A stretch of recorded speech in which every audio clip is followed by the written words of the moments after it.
deep in the heart of Texas. We're in the business of winning.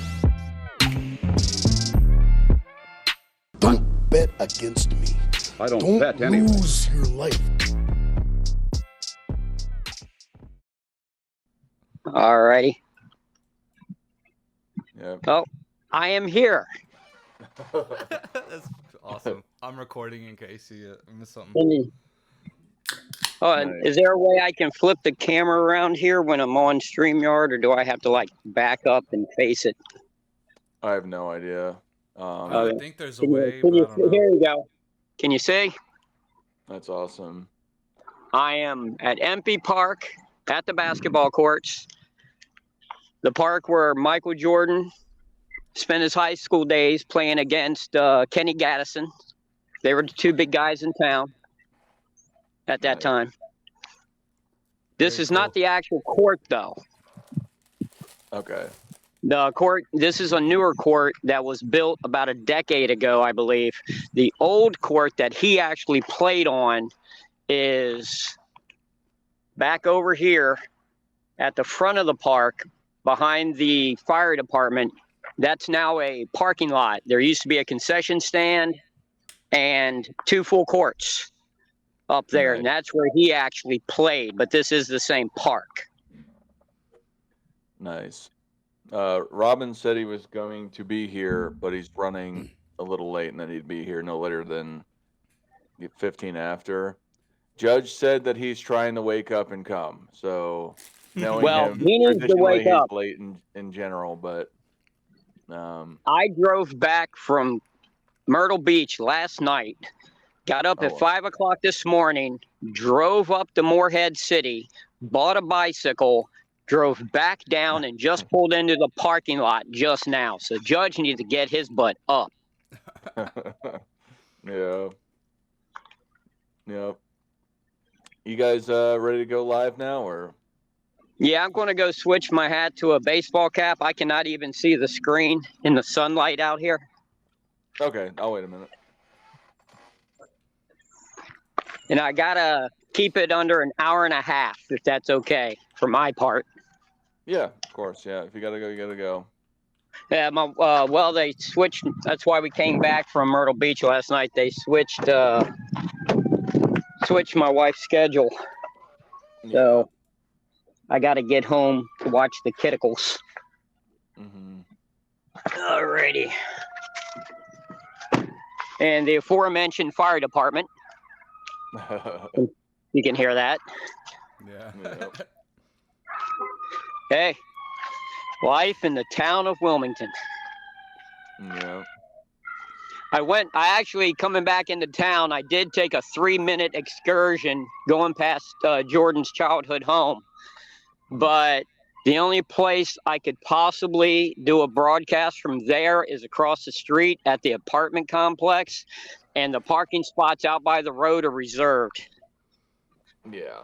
Yeah. Interesting. So, well, I mean, it was a quiet 2-lane road when he lived there, but now it's a thoroughfare.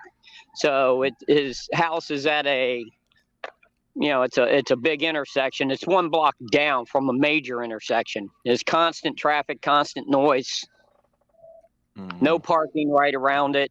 And then if you actually like walk like I'm doing now up to the house, to the property, they get you for harassment because it is a private residence and someone owns it and they're just, everyday people. Yeah. Yeah. But All no. right. All ready? Yep. We're going to go live.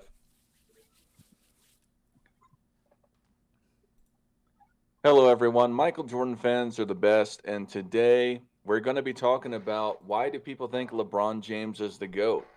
We have here NMB Sports Nick in the middle and Rex, Politicus Rex on the right. How are you guys doing today? Doing good. Doing great. Awesome. Rex, where are you? I know that I've put it on my community post that you would be somewhere special. Where are you today? I am at Empey Park in Midtown Wilmington, North Carolina. This is the park where Michael Jordan spent his high school days playing. Him and his boys went to Laney High School, which was uptown. And the other big basketball player at that time in town was Kenny Gaddison, who went to New Hanover High School downtown.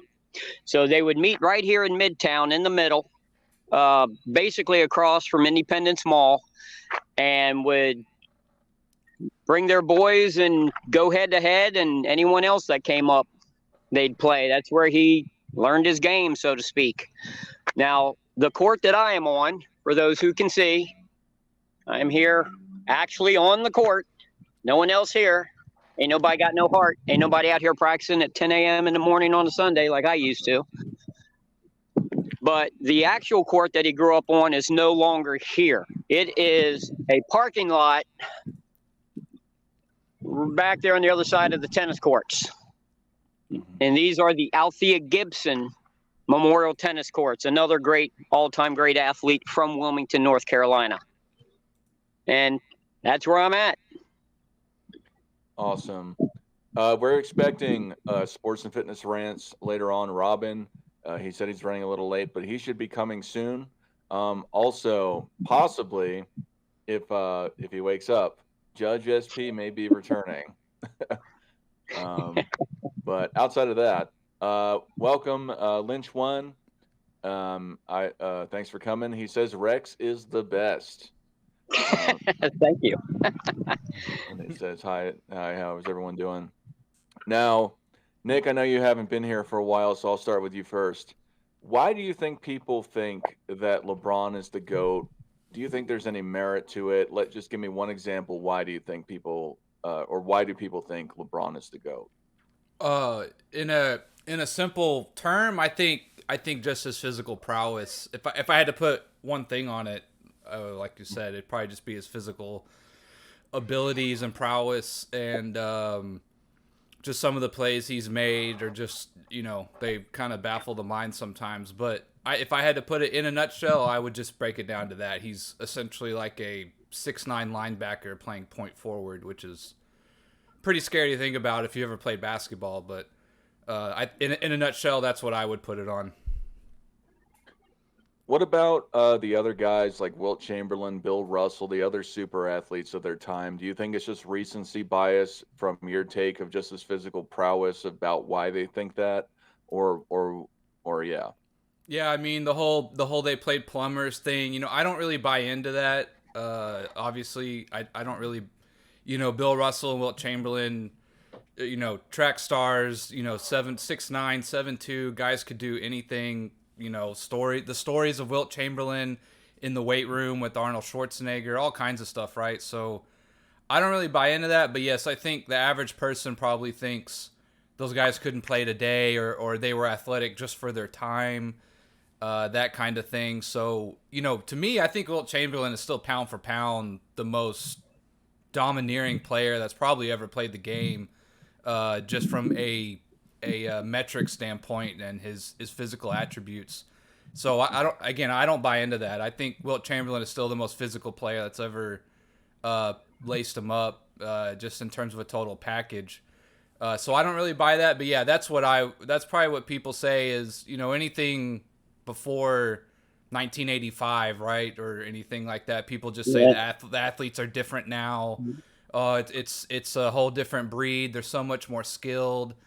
So yeah, I think largely in the average basketball player or viewer's mind, they think they just weren't that athletic. If they put them in today, they just wouldn't do that good, which I don't believe. But yeah, I think that's what the average probably person believes. What do you say about Nick's take, Rex? Do you think there's any merit, or do you think that? And I know you said that you had to look up why people think that LeBron is the GOAT because you got no idea. But to the that was a joke. But to the point of, do you think that Nick's point is valid? Do you think that's often a reason why people just lean on that idea, is that he's has an atypical, physical endurance over, for him playing so long?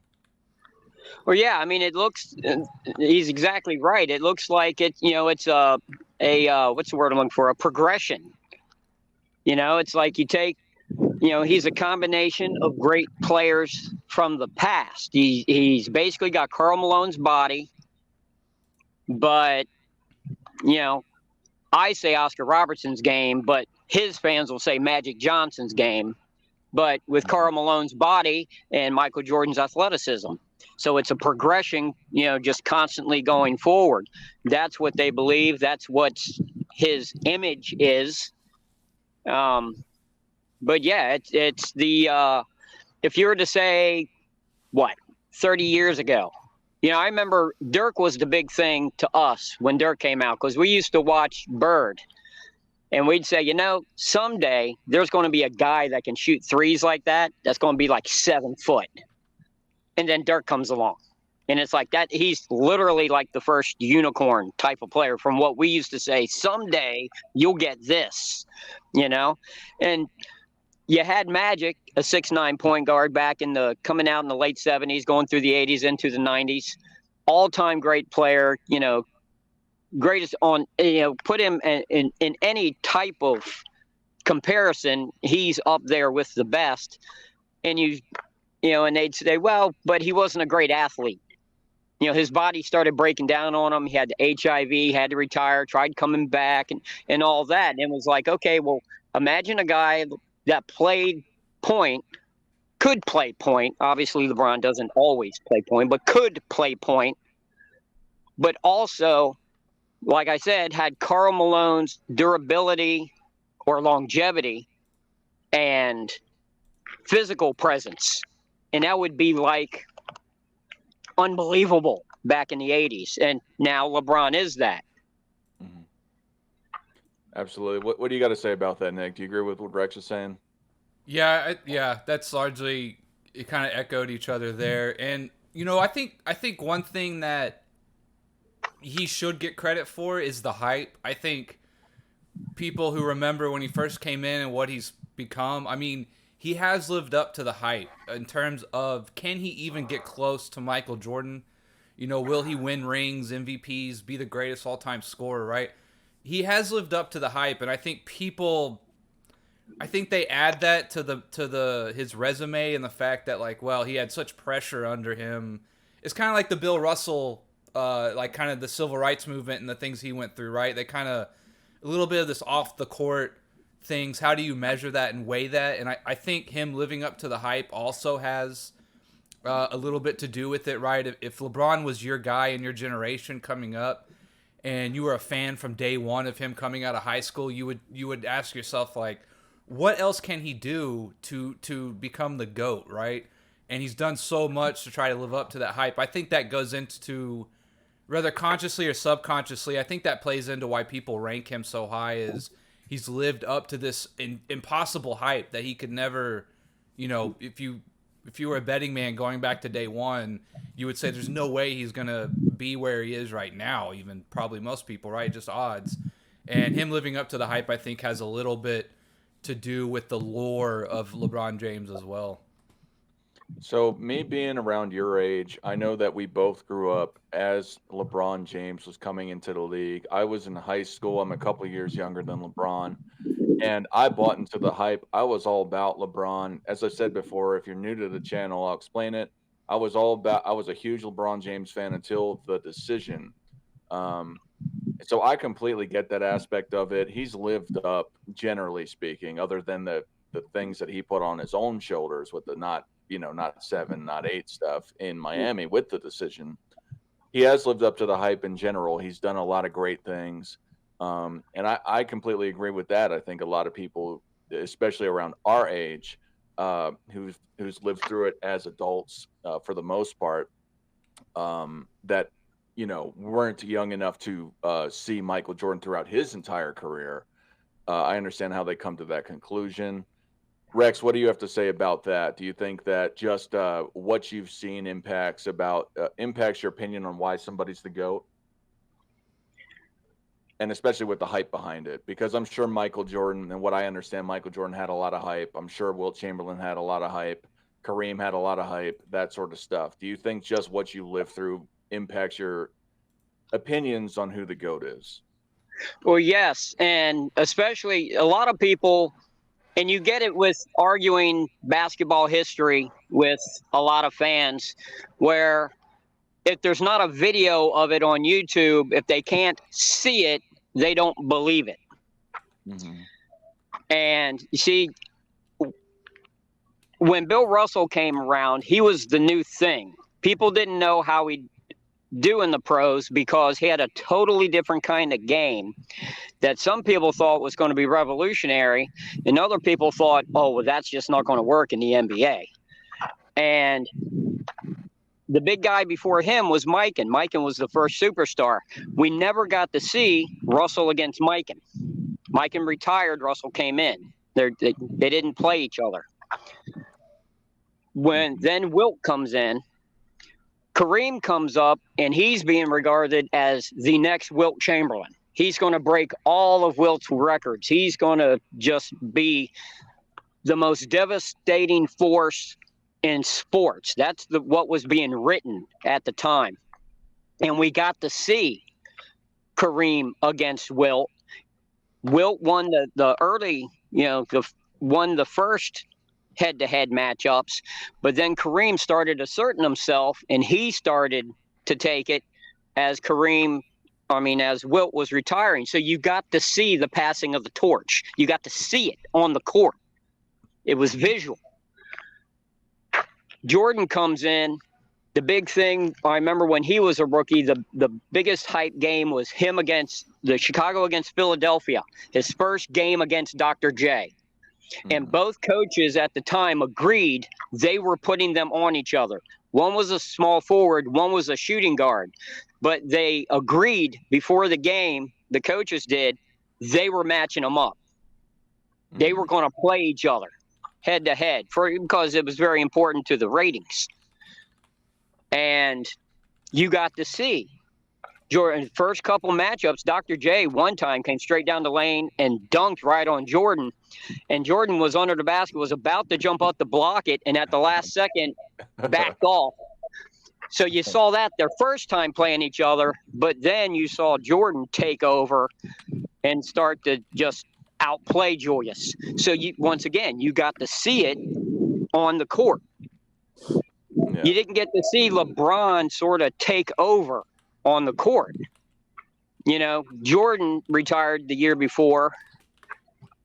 I always thought him and Kobe would have been a really cool thing to see them go head to head, but we didn't really get to see that much, and never when it counted.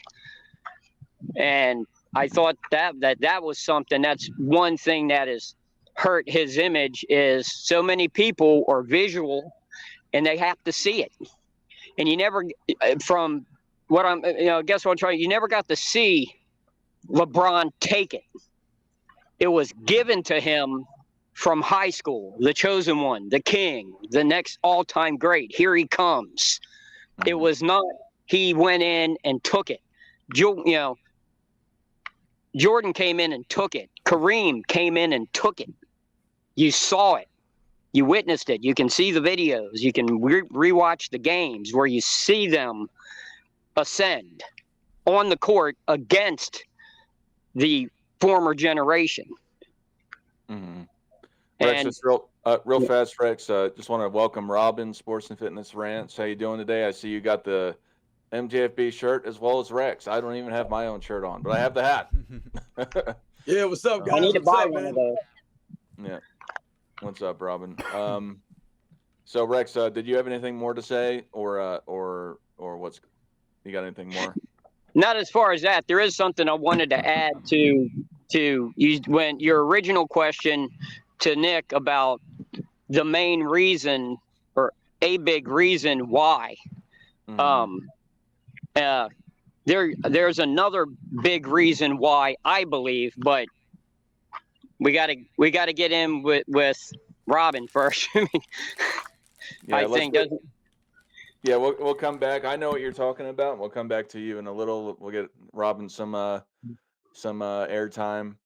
Robin, we've been talking about why LeBron is considered the GOAT by many. Specifically, Nick had said his physical prowess, his longevity, and then we were talking about just the hype behind him and generally living up to it. Why do you think people think that LeBron is the GOAT? And by the way, that's a great shirt. Yeah, man. Yeah, guys. Well, yeah, man. How's everybody doing, man? Good to be back on here. And yeah, this is a great topic, man. Listen, for a lot of people, I mean, this is their Michael Jordan. LeBron James is their Michael Jordan, right? So there's a lot of people who had with Kobe Bryant and, some of these other past stars. And for this generation, LeBron James is the Michael Jordan. And, as much as there has been, great players in the league, over the past, time that LeBron's been in the league, over the last 10 years or so, there really hasn't been anybody to challenge LeBron James, to that degree, to kind of like take the throne from LeBron James, so to speak. So even this late in his career, people are still calling him the best player in the NBA, and things of that nature. When other guys were in the league, like Michael Jordan, there was no question that Michael Jordan was the greatest player in the league. There was no one challenging him. And that's similar to what's going on with LeBron James. Yes, Kevin Durant's been there. Steph Curry's been there. There's been great players. I'm not saying there hasn't been great players. And yes, now you can say that guys like Nikola Jokic and guys like Giannis and Embiid and Doncic, it's their time to shine right now. They've kind of taken over the shine right now. There's no way that you can really justify calling LeBron James the best player in the league. But he is their Michael Jordan, man. And like you say, when you talk about the longevity and the all-around play of LeBron James, as much as I get on him, the reason why I have a problem with LeBron James is not necessarily, it's not personal. It's all about how I feel like we view things now. People don't really hold LeBron James to that standard, I feel like, any longer. He's not being held to a standard as like the other all-time greats. So that's why I feel like LeBron James, when we older people, they call us old heads, when we kind of, have negative things, so to speak, or we kind of, critique LeBron James in certain ways, in certain aspects, it's always been about holding him to a standard and holding him to the standard of the kind of player that he is. We're not holding him to a standard of a player who's maybe a top 100 player all time or maybe a top 50 player. People consider LeBron James a top 5 player, a top 10 player, if not some people the greatest player of all time. So when you're talking about that kind of standard, it's the little things that he does over the years that have stood out, which is why I would not have him as the greatest player of all time. But that's why he is considered the greatest player of all time by a lot of the people now. And if you notice, it's the younger generation that never even really saw him coming into the league, and what he was hyped up as and all these other things. They weren't even around for that. So I think that's why, man, he's the Michael Jordan of his era. Yeah, and I think that's, if I'm not mistaken, I think it's kind of what Nick said. It's just it's your guy hyped up to be a great thing. But I agree with that. To your perspective, is that he's been under the microscope. He's still often considered the best player in the league, even for right now. Although I disagree with it, he's still one of the best at the very least. But I totally get that. And to your point, I think it's fair with the criticisms because he is under the microscope. It's something that comes with the title of being the best, is that people are going to hyper critique you. That comes with anything in the world. If you're Bill Gates or you run Apple or whatever, or Microsoft or what have you, you do something that's not perfect, people are going to say you suck. But it comes with the territory. If you're the best, you have to be the best, just plainly. So it's just something that comes with it, in my opinion. Nick and Rex, do you agree with that sentiment, or what do you have to say about that? Go ahead, Rex. Only one thing, and I think we actually think the same thing. It's just how he said it, that Jordan was never challenged. I don't agree with that. I think the reason Jordan raised to GOAT status is because he was challenged and he beat them. You saw it on the court. Mm-hmm. Well, no, I was just saying that Michael Jordan was always considered the greatest player when he played. But you're absolutely right, Rex. I'm not. But that's why we always said he was so great, because that era had a lot of great players. So you're absolutely right on the money. Yeah, that was, and like I said, I think we completely agreed there. It was just how you said it. I wouldn't say that his supremacy wasn't challenged. It was challenged from the beginning, but he rose to the top on the court for everyone to see. So that's where the GOAT label came from. That was, you saw it. With LeBron, they were saying he was going to be the greatest before he ever played in the NBA, and you didn't see it. It didn't. The opinion did not mature over time. It was bestowed upon him. Yeah, I think, I don't mean to bring 2011 Mavericks back into everything, but him getting swept. Yeah, you do.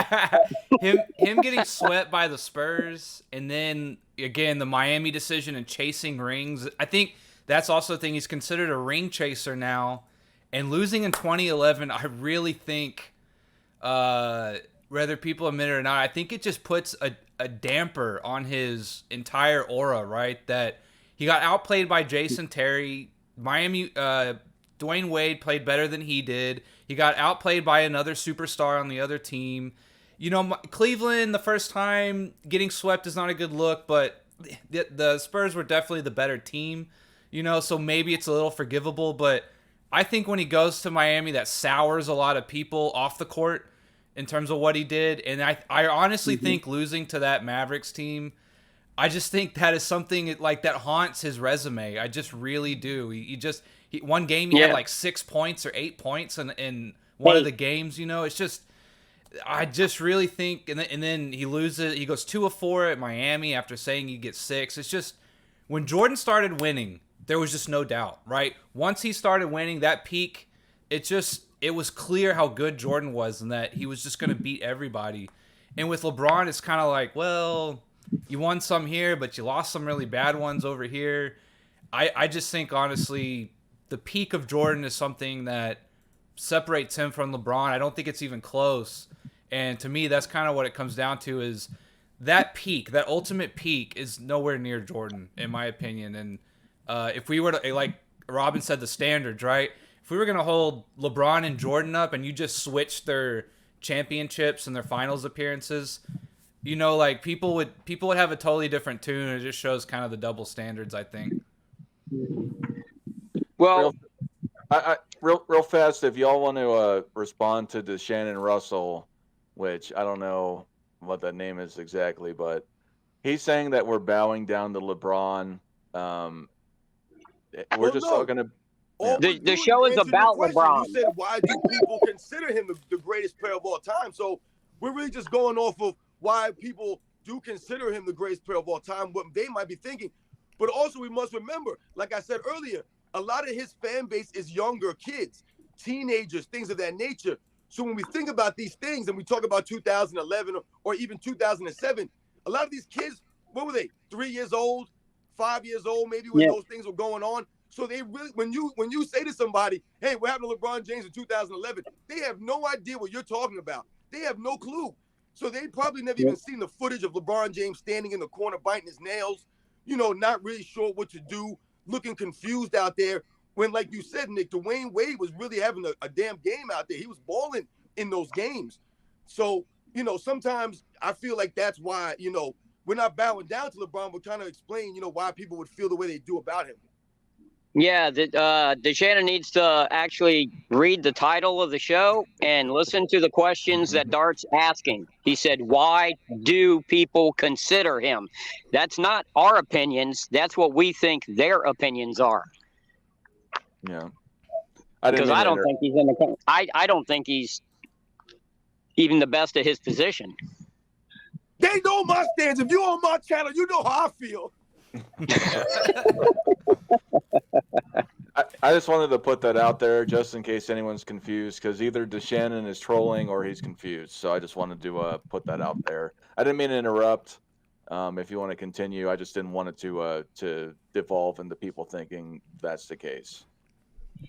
Yeah, well, the one thing that I was thinking about on my 4-hour drive here this morning was that when you go back through history, the difference with Jordan on the biggest stage is he never had that falter that cost the championship. Mm-hmm. Practically every other great with multiple titles did.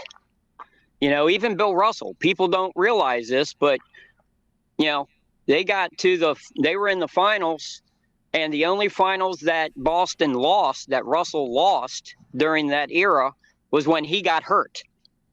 Mm-hmm. He got hurt, couldn't finish the game, and they lost. Lost to Bob Pettit in St. Louis. That's a blemish on his record. Well, yeah, well, that's what I mean. Mm-hmm. The games that he was not able to play in, they lost, and thus they lost that title. That's his only finals loss. If you remember, Tragic Johnson, the year that he couldn't hit a shot in the finals and they lost. Bird's faux pas actually happened when they won, but you mentioned LeBron's 8-point game. In 81, yes, Boston won, but Cornbread Maxwell got to be the finals MVP because he shouldn't have been, though. Two 8-point games. Two. Yeah, I think Maxwell should have been MVP. I do. I think he should have been. Well, Bird had one game with 21 rebounds, and it was just a great team win. Everyone contributed, so it was one of those, okay, who do we give it to? And Bird didn't have the aura about him yet. He hadn't become what we see as Larry Bird. This is 81, not 84, 85, 86, when he was 3 straight MVPs. This is before that. But Kareem, had a bad finals once, and they lost. When you look at the greats, even Tim Duncan, the one finals that they lost to Miami, people talk about the shot by Ray Ray, but people forget that at the other end of the court, Tim Duncan could have iced it and missed a point-blank layup. Yeah, he missed a layup from 6 inches. From 6 inches. No one talks about that because Ray's shot was so big and was shown on SportsCenter 18,000 times. Nobody remembers. But go back and watch the video. Tim Duncan gets an offensive rebound. All he had to do was put it in, and the game is iced. It's over, and he missed from 6 inches. He looked like me up in my pickup games. yeah, me after I haven't played in a while and I got no legs. Yeah. One thing about that too, though. Sorry, go ahead. No, I was just going to say I actually just realized that I'm out here at the courts at Empty Park and I didn't bring a ball. I just realized that. Rookie mistake. I was gonna say too, I remember I had the debate with that LeBron guy, and I said, "What is his defining moment for LeBron?"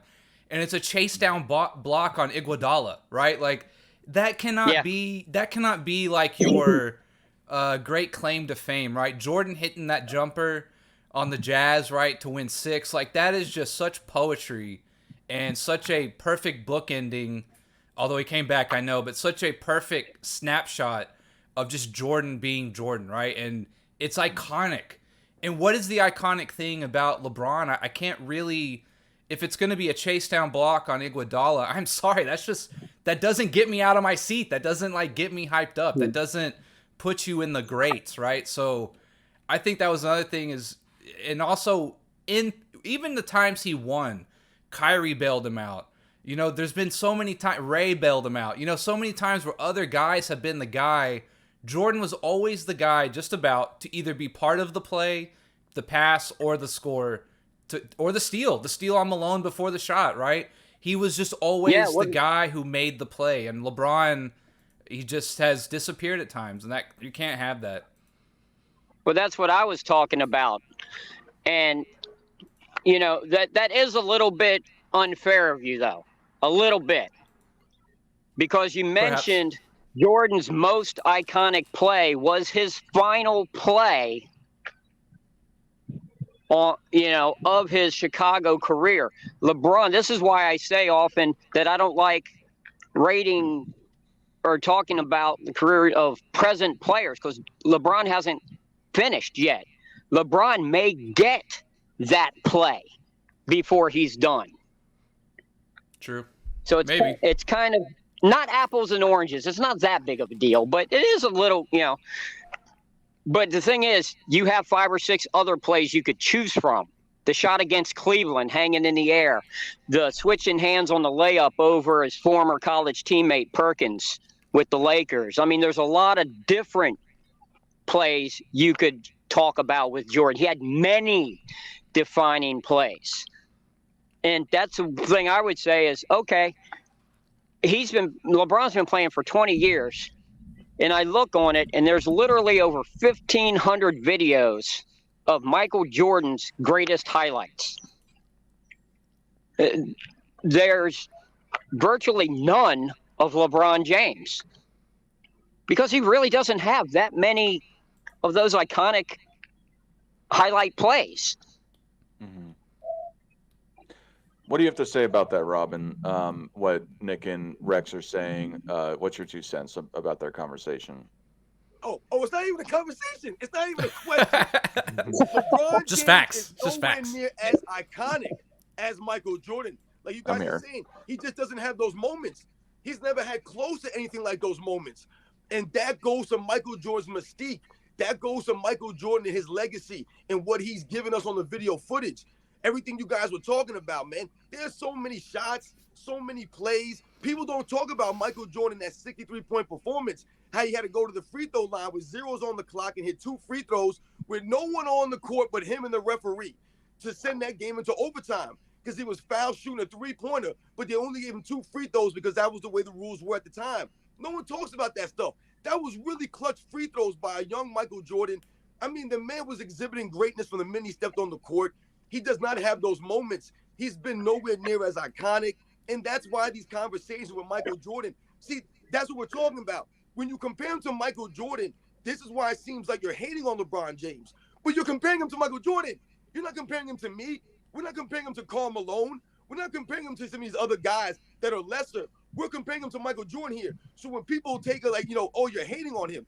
No, we're comparing him to a guy who went 6-0, was going against stiff competition, not only in the finals, but also in his conference, and had all these iconic moments, always came up big, always raised his level of play, got the most out of his teammates.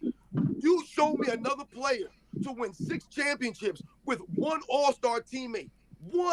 Only one all-star teammate to win 6 titles? That's talking about doing more with less, maximizing the people you're playing with. And when we talk about, LeBron James maybe not passing the torch or getting the torch, I believe him not making it to the NBA Finals in 2009 to play Kobe Bryant. Remember, they were hyping that up. They had the That's what I meant, yeah. Nike had it ready to go. It was set. Kobe got there. Kobe held up his end of the deal, and LeBron James faltered. And they lost against the Orlando Magic with Dwight Howard, and that was part of his downfall. If he could have went to the finals and maybe beat Kobe head-to-head, that would have gave him a lot of cachet right now. Yeah. One That's thing what too. that's what I was saying. He never got the chance to do it, and it's like you got to make that happen. Even if he lost to Kobe, but he had a heroic performance, I don't think that would have been held against him. Because Kobe was older. Kobe had more success, more team success. If he would have just played heroically in a loss, I think it would have changed things in 2009. But he didn't even get there. Yeah, just to address what World War Flea's talking about with LeBron and PEDs, I did a whole video on that if he wants to go check it out. But I think he did probably do some stuff when he went back to Miami that summer or whatever it was. He at least just started picking up weights before he went to Miami. Yeah. It was definitely a very noticeable body change at the very least.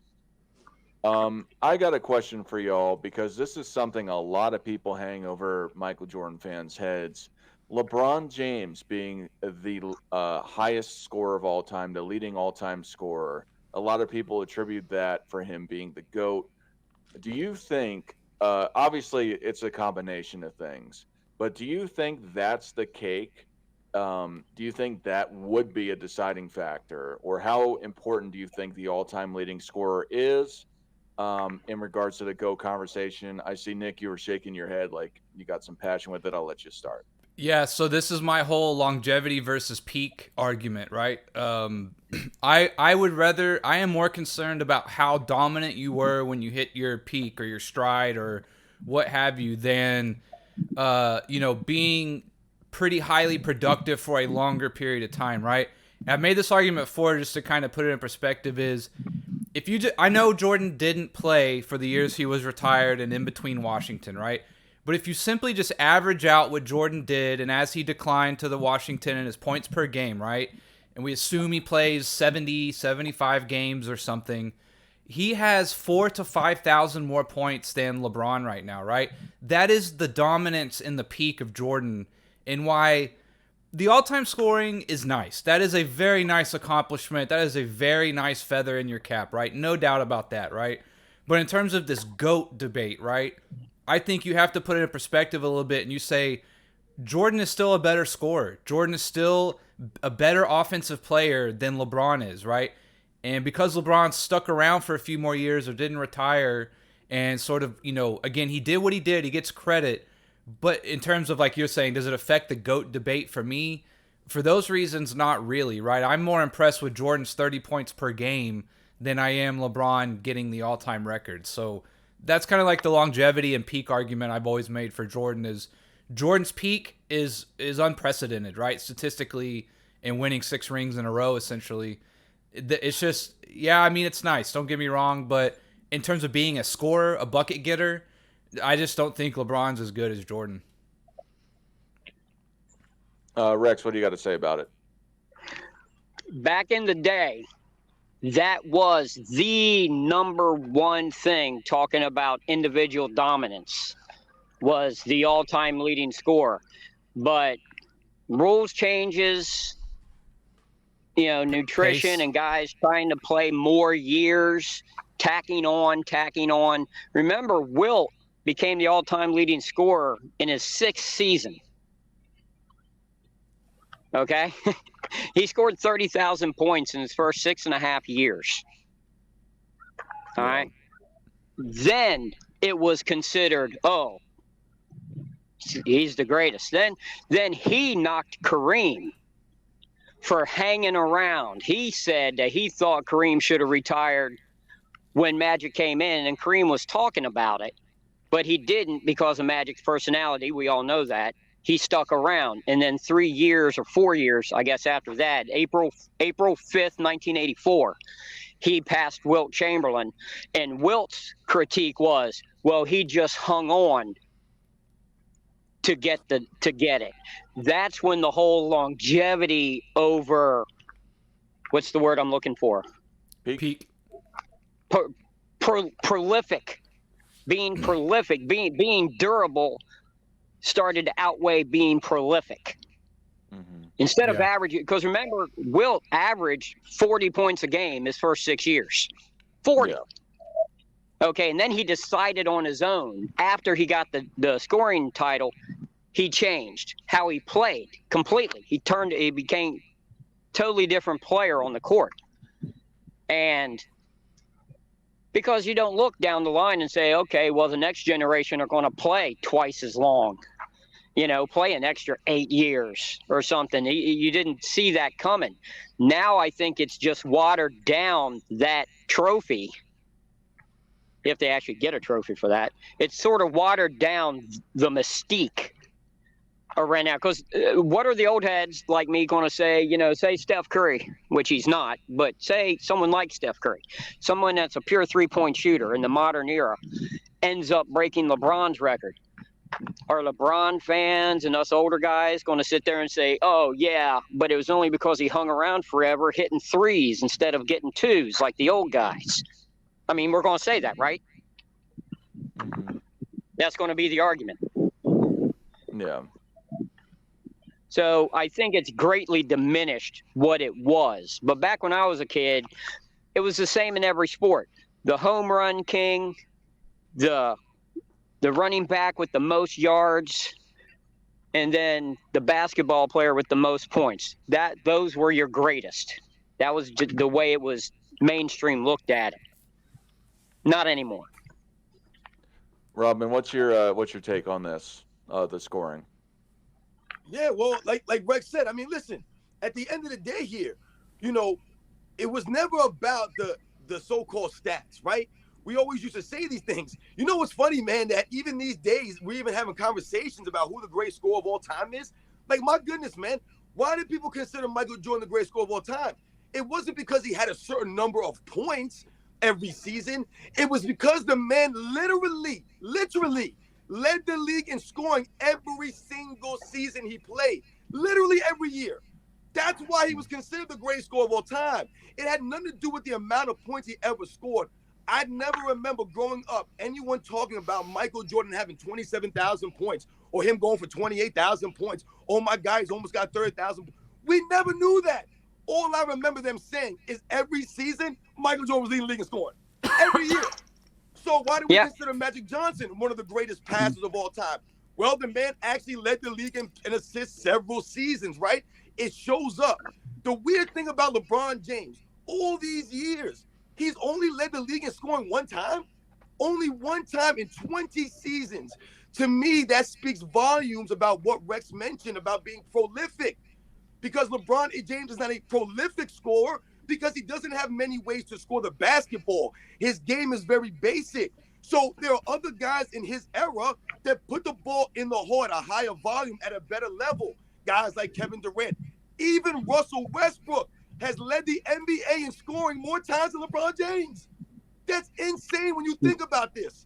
Because LeBron James doesn't have the ability to score 40 or 50 points as easily as a lot of these other guys. Look how many 40 or 50-point games LeBron James has. It's not impressive for a man who's been playing 20 seasons. He'll score 30, but he won't score 40 or 50 because his offense is not like that. So when we talk about the scoring record, it's not as impressive because his overall game is not like that. He has never been considered the best scorer of his era. There's been many greater scorers than LeBron James. Even someone like a James Harden has led the league in scoring more times than LeBron James. And to me, James Harden, his offense is basic also. What is he doing? He's dribbling around, doing nothing, chucking up threes, and getting these lame foul calls. But he was still able to lead the league in scoring. Yeah. Real fast, I just want to address the poll that I put up. Right now, 7% say, or the question is LeBron James a top 5 player of all time? 7% say he's the GOAT. 21% say he's not even top 10. 57% say around 5 is right, and 14% say he might not even be top 20. I also want to remind everybody, I put the StreamYard link in the live chat. It's also in the description section. If you'd like to call in, if you have something to add, or if you have something to debate, please call in. Real quick, can I follow up? I was also going to say this, like, if there was, 15 seconds, 20 seconds on the clock, and you had to give the ball to someone to get you a bucket, LeBron, I don't think is even top 25, top 30, really, maybe even less, right? There's tons of guys I'd rather trust to get a good shot up and make it than LeBron.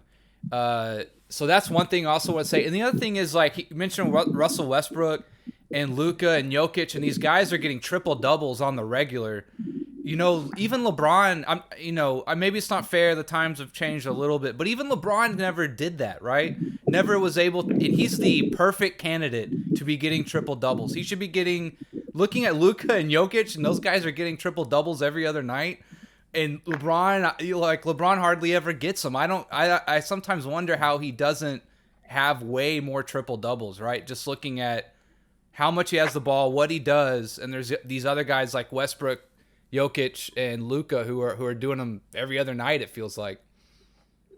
I know why. I was in a debate on a video where a guy was saying that LeBron is just a stat patter, that when the game is out of hand, the other team's starters go to the bench and he stays on the court and racks up a bunch of points. So I then showed the guy his fourth quarter point average and his minutes per game, and proved that absolutely wrong. That's not how he's gotten his points. He's gotten his points by just playing and just, like, you guys were saying, not being prolific, but just being consistent. LeBron, in the last 15 years, his first 4 or 5 years, he was averaging over 40 minutes a game. His last 15 years, he's averaged just barely over 36 minutes a game. That's 3 quarters. It's all about longevity and staying on the court and ringing up that $40 million a year salary. It's not about dominance in the moment. It's a totally different mindset than guys of our generations are used to. Speaking of which, I just want to say that Rex had mentioned this in the beginning of the stream. It's nearly 11 o'clock in Wilmington, North Carolina right now, and it doesn't seem like it's that terribly cold out there. And you're at Empire Park where Michael Jordan, MP, excuse me. But nobody's out there playing basketball. I know when I was a kid, I'd be playing basketball. It's just Scrubs. a different age. Shameful. Even playing pickup. I know I say this lately. I've been playing pickup and nobody runs. I'm pushing 40 and I run faster and harder than everybody on the court. I will say, looking at that concrete though hurts my knees just looking at it. Oh, I'm just walking on it and it's hurting my knees. Yeah. What were you saying, Rex? It's in that parking lot. Oh, yeah. If you can see the parking lot over there, it's only my vehicle and one other car for someone that just took off running, and that's it. Nothing. No one else here. Something else that a lot of people like to say is that LeBron James is very versatile, that he plays both sides of the court. They like to lean on his All-NBA defensive awards that he got in the beginning of his season. How do you think that LeBron James is the GOAT because of his two-way play for the totality of his career? Real quick, I want to take... Every GOAT candidate is two-way. Yeah, that's what LeBron's two-way is not impressive for me. I saw some stat where it was talking about players who led the league in scoring and also were All-NBA. Jerry West had one, which I think the All-NBA maybe came around during his time, so maybe he would have had a few more. I'm not sure. Yeah.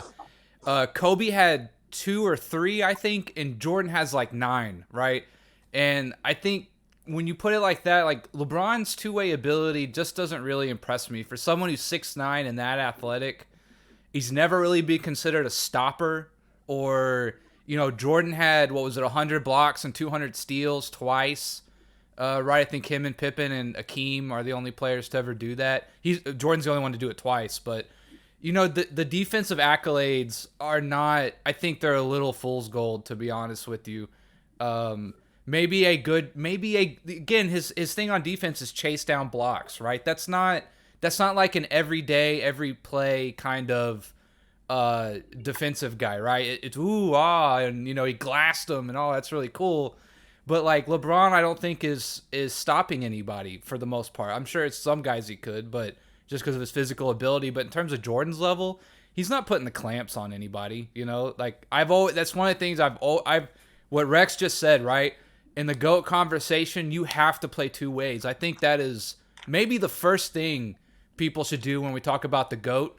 Can they go both ways? Are they dominant both ways? And I don't think LeBron does that for me. And a disclaimer, we don't mean Dwight Howard both ways. Just saying.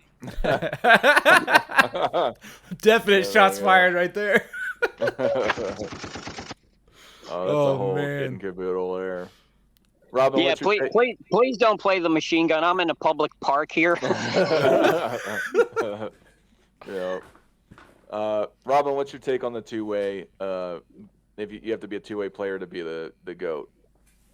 Yeah, I mean, listen, absolutely. This is what we've gotten away from, in the NBA now. When people are called great all-around players, they never even talk about defense. They're talking about a player that can score and rebound, or a player that can score and pass the ball. Maybe he can play make. They'll call James Harden a great all-around player. He don't play no damn defense. How is he a great all-around player? These are things that they say now. So for me, LeBron James has been very, very, very, I think like Nick said, man, I don't know what's up with him. I think that a couple of those all-defensive selections that he got in 2009 and 2010, that was all because he was LeBron James and he's athletic and he was running around. But if you look at his numbers are not impressive at all. I'm not a big numbers guy, but you would think that that someone like Nick said, of his athletic stature and his ability, he would have put up a lot greater statistical numbers. The man never even averaged more than 2 steals in a season, I think, but like one time. That's ridiculous. Are you kidding me, man? You can't average more than 2 steals, but one time. Michael Jordan averaged more than 3. More than 3, and averaged more than 30 points during that season, and won Defensive Player of the Year and the MVP. I mean, my goodness. LeBron James has been very, very, like, I don't even know, like an underachiever on the defensive end. If you think about Larry Bird, right?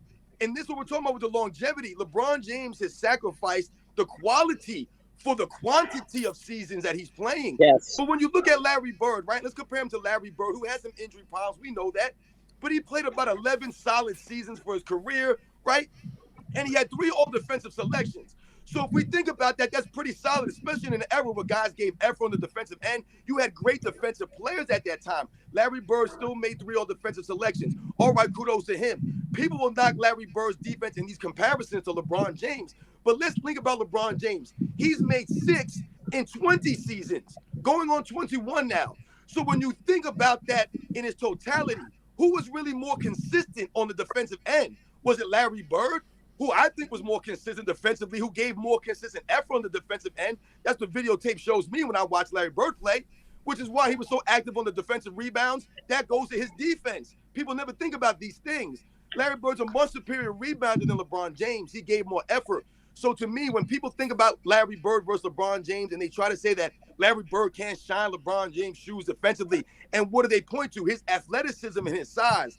Larry Bird had more grit, more heart, gave more effort, and was a greater rebounder and a better team defender than LeBron James ever been. He was more consistent. Come on, man. You made 6 defensive selections in 20 seasons. That's not consistency. I just want to add to that too, is that I know for me that I usually put LeBron over Larry Bird, but it's not far and away. I don't like for somebody to say that LeBron James, and I've even heard people say Kevin Durant is better than Larry Bird. I think it's just crazy to say that they're far and beyond Larry Bird. Like they treat Larry Bird as if he's a statue or something like that. They try to, again, with the athleticism. It just doesn't make any sense to me why they just take a dump on him like that when it's not that different. If you say that one of them are better, I understand more of saying LeBron's better. KD I don't really get, but either way, it's not like he's way better. It's crazy to say that he's way better. Remember, Larry Bird broke his back after his 5th NBA season. Mm-hmm. Is it even realistic to expect someone to be first-team all-defense, even second-team all-defense, in a league full of the greatest athletes in the world, and you've got a broken back? Yeah, that's kind of crazy to think about. Yeah. But talking about this, is something I just thought of. Remember, LeBron was that guy at one time, though. I'm here. Before he went to Miami, I mean, do you remember against Detroit? He scored, what was it, like the last 25 points of the game, going 1-on-5, and the vaunted Piston defense couldn't stop him. He had that. And then remember when D Rose was picked as MVP over LeBron, and then they played each other, and LeBron D'd up D Rose 1-on-1 and shut him down. Rose couldn't even get around him. He was that guy at one time. It's like he mentally chose to be something else, to be consistent over time rather than prolific and win now almost.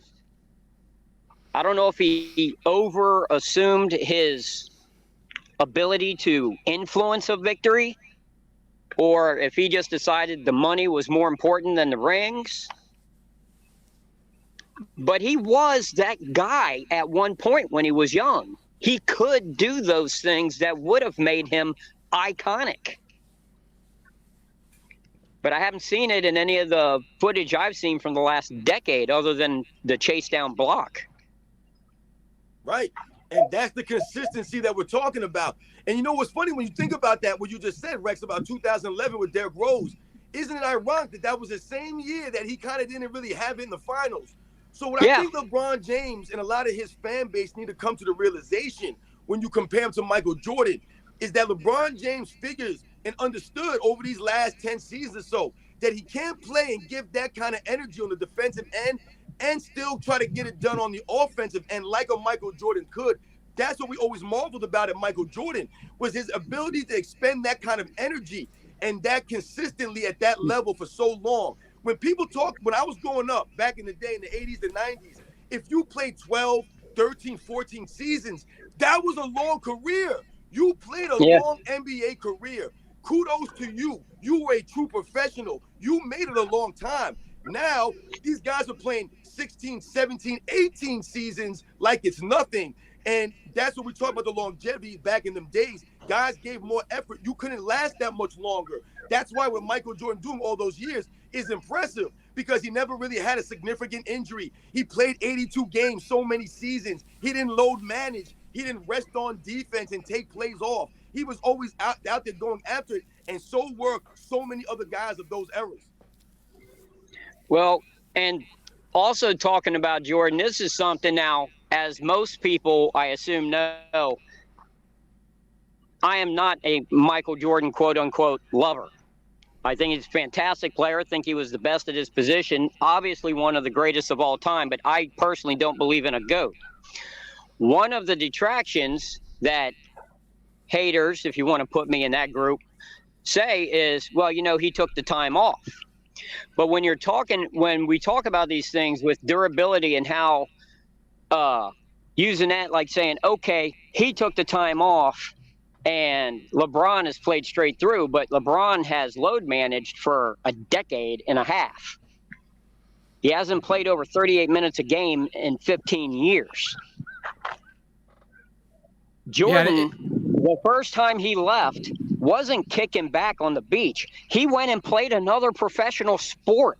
Yeah, that's what I was gonna say. That's not time off. That's not getting rest. That's different injuries.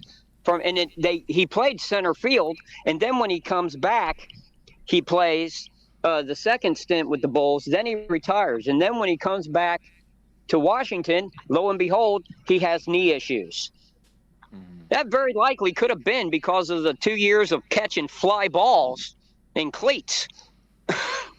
Yeah. You know, that could have, you know, I mean, you're at a pro level. I mean, minor league still pro for those who, you know, aren't aware. That's still pro baseball.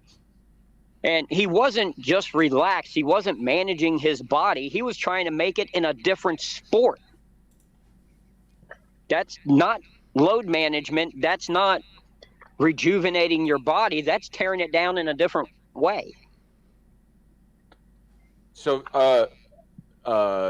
Lynch 1 and World War Flea are talking about the D Rose LeBron matchup. If you had to say, would you say LeBron playing well defensively against him gave him that reputation of being a great defensive player? If you had to put it in a moment, an I quote unquote iconic moment. Well, he did. He did. He stopped it. He stopped them. They won. They went on, got to the finals, and then he, you know, imploded may be a big of a word, but he did not play his best. He did not live up to the moment. He was that guy for that brief time. He had it in him to reach that height, but he didn't maintain it for whatever reason. And I think that's the difference. When you're talking about the greatest of all time means all time, not sometime. In fact, I'm going to make T-shirts that say LeBron James, the greatest of some time. That's actually a good one. Copyright that right now, Rex, man, because that's sensational.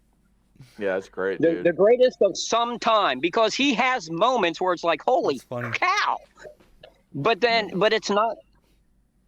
The iconic moments and memories are not consistent. With Bird, with Magic, with Jordan, it's consistent. You know, with Steph these days, it's consistent. You can count, like, okay, it's the third Tuesday of the month. Let's see Steph hit 5 3-pointers in 22 seconds to come from behind and win or something, you know? You don't see those plays from LeBron. It's just when the season's over, you look back and it's like, holy cow, he moved up that high into the all-time assist totals. He moved up that high in the scoring totals. He's, and it's like another year down. Yeah, he signed another contract. He's going to play for another 3 years, 2 years, whatever, and we're going to do it again next year. And it just keeps plowing along. But you don't get you wake up, you put on YouTube, you see, or you put on ESPN or whatever your preferred format is, you see the play and you start calling your buddies, dude, did you see what LeBron did last night? He doesn't have those. In the video age. But I remember, back in the day, I remember Dominique Wilkins had a putback where his back foot was on the free throw line. And he took one step and jumped off 2 feet, grabbed it in the air and slammed it. And I mean, by 7 a.m. the next morning, before we even got to the bus stop, everyone knew it because we were all calling each other. Yeah. Yeah, and did you see that play? To be honest with you, LeBron, now that I kind of think about it, LeBron's greatest moment might be that game against Detroit where he scored 26 of their last 28 points to beat them. And that was like, in his 4th or 5th year, and that's what I'm saying. I remember when that happened, though. I remember everyone the next day was like, oh my God, you see LeBron just absolutely do whatever he wanted to the Pistons. It was crazy. And then the chase down block, I mean, that's kind of it, like if that's your greatest moment, right? Apart. Yeah. Weren't those like nearly a decade apart? Yeah, that's what I mean. 8 years apart? It's just kind of, I don't know. That's what I mean. If you think I don't believe in a GOAT, but if you're going to have an argument for a GOAT, you got to have a defining moment, multitudes of moments where, I can just hold up the video to your face and say, look at this. And you go, okay, that you can't say a negative about that play. But he has 3 or 4 in 20 years? Jordan had like 3 or 4 a season. Bird in his prime had him like every other night for 3 or 4 years. I mean, you know what I mean? Real fast, let me just go back to the poll. The poll is now 6% say he's the GOAT, 24% say he's not even top 10, 59% say around 5 is right, and 12% say he might not even be top 20. The one thing, again, that this is something that always drives me crazy, so I want to talk about this, is when people say LeBron is the GOAT because of the teams he played in the finals and lost to specifically. I'll let me just put out my 2 cents before I let you guys take the floor. It is the most ridiculous argument, in my opinion, that you could possibly have, is to elevate somebody because they lost when the whole point of the game is to win. So you go and LeBron is the GOAT because he lost to a team that has Steph Curry on it. LeBron is the GOAT because he lost to a team that has Tim Duncan on it. LeBron is the GOAT because he lost to a team. Well, actually, they never use this excuse with Dallas. I don't think anybody's ever said, "Oh, well, they lost to Dallas." But outside of that, with the Spurs and the Warriors, they go and they excuse and they elevate him due to his losses. It's so ridiculous. I don't know anybody else that you go and you say, well, he's so great because he lost and he couldn't get it done. And Robin, I know you haven't started recently. What's your take on that? Is there any merit to say that LeBron is great because he lost? Well, see, these are the narratives that we're talking about with LeBron James's career. It's all about narratives here. Because what really upsets us when we make these videos, and once again, we get called haters and things of that nature. What we're pointing out, and we're talking about, holding people to a standard, is that when they talk about these things, they must always, try to lower the other errors, right? Like Michael Jordan, for example. They'll say that Michael Jordan played nobody. That's why he won, right? Instead of just being and stating the facts and saying, like Rex said earlier, Michael Jordan always raised his level of play when it mattered most, right? So when the competition tested the Chicago Bulls, when they're going against teams like the Detroit Pistons and they're going against teams like the New York Knicks, and some of these other teams, right? Before they even got to the finals. Michael Jordan always had to raise his level of play. And then in the finals, right, he raised it some more. That's why he was undefeated. That's a large reason why. So when they talk about LeBron James, what must they do for him? To excuse his losses, they have to make it seem as if he was always the underdog, right? So you'll also always hear them say, well, LeBron James was never the favorite in these finals. He was never supposed to win those. He was never supposed to win. So you're telling me because Vegas is betting against LeBron James, he's supposed to lose that? What does that have to do about the game? It doesn't matter. And why is Vegas betting against LeBron James? Because they know this man is not big time like that.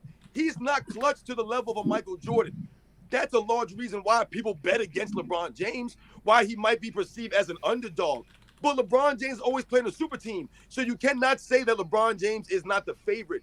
His teams have been good enough to win, and he's been good enough to beat the teams in the finals. The problem for LeBron James is, once again, a lot of times when he gets there, he gets outperformed by a guy like a Kevin Durant in 2017, in 2018. He's playing really great in game one, but what does he do at the end of that first game? Where he's bowling out, the man's got 50 points, and he passed it to George Hill? You passed to George Hill at the end of game one when you got 50 points, and you're the man. What? Who's George Hill? Are you kidding me? These are the plays that LeBron James has made in his career, and these are the problems that we're talking about. You could point to any instance in the finals, and you can say LeBron James maybe didn't bring his A game. When people talk about 2007, and we talk about that thing about the Detroit Pistons, there was no Ben Wallace on the Detroit Pistons. So a lot of people forget these type of things, right? He wasn't there.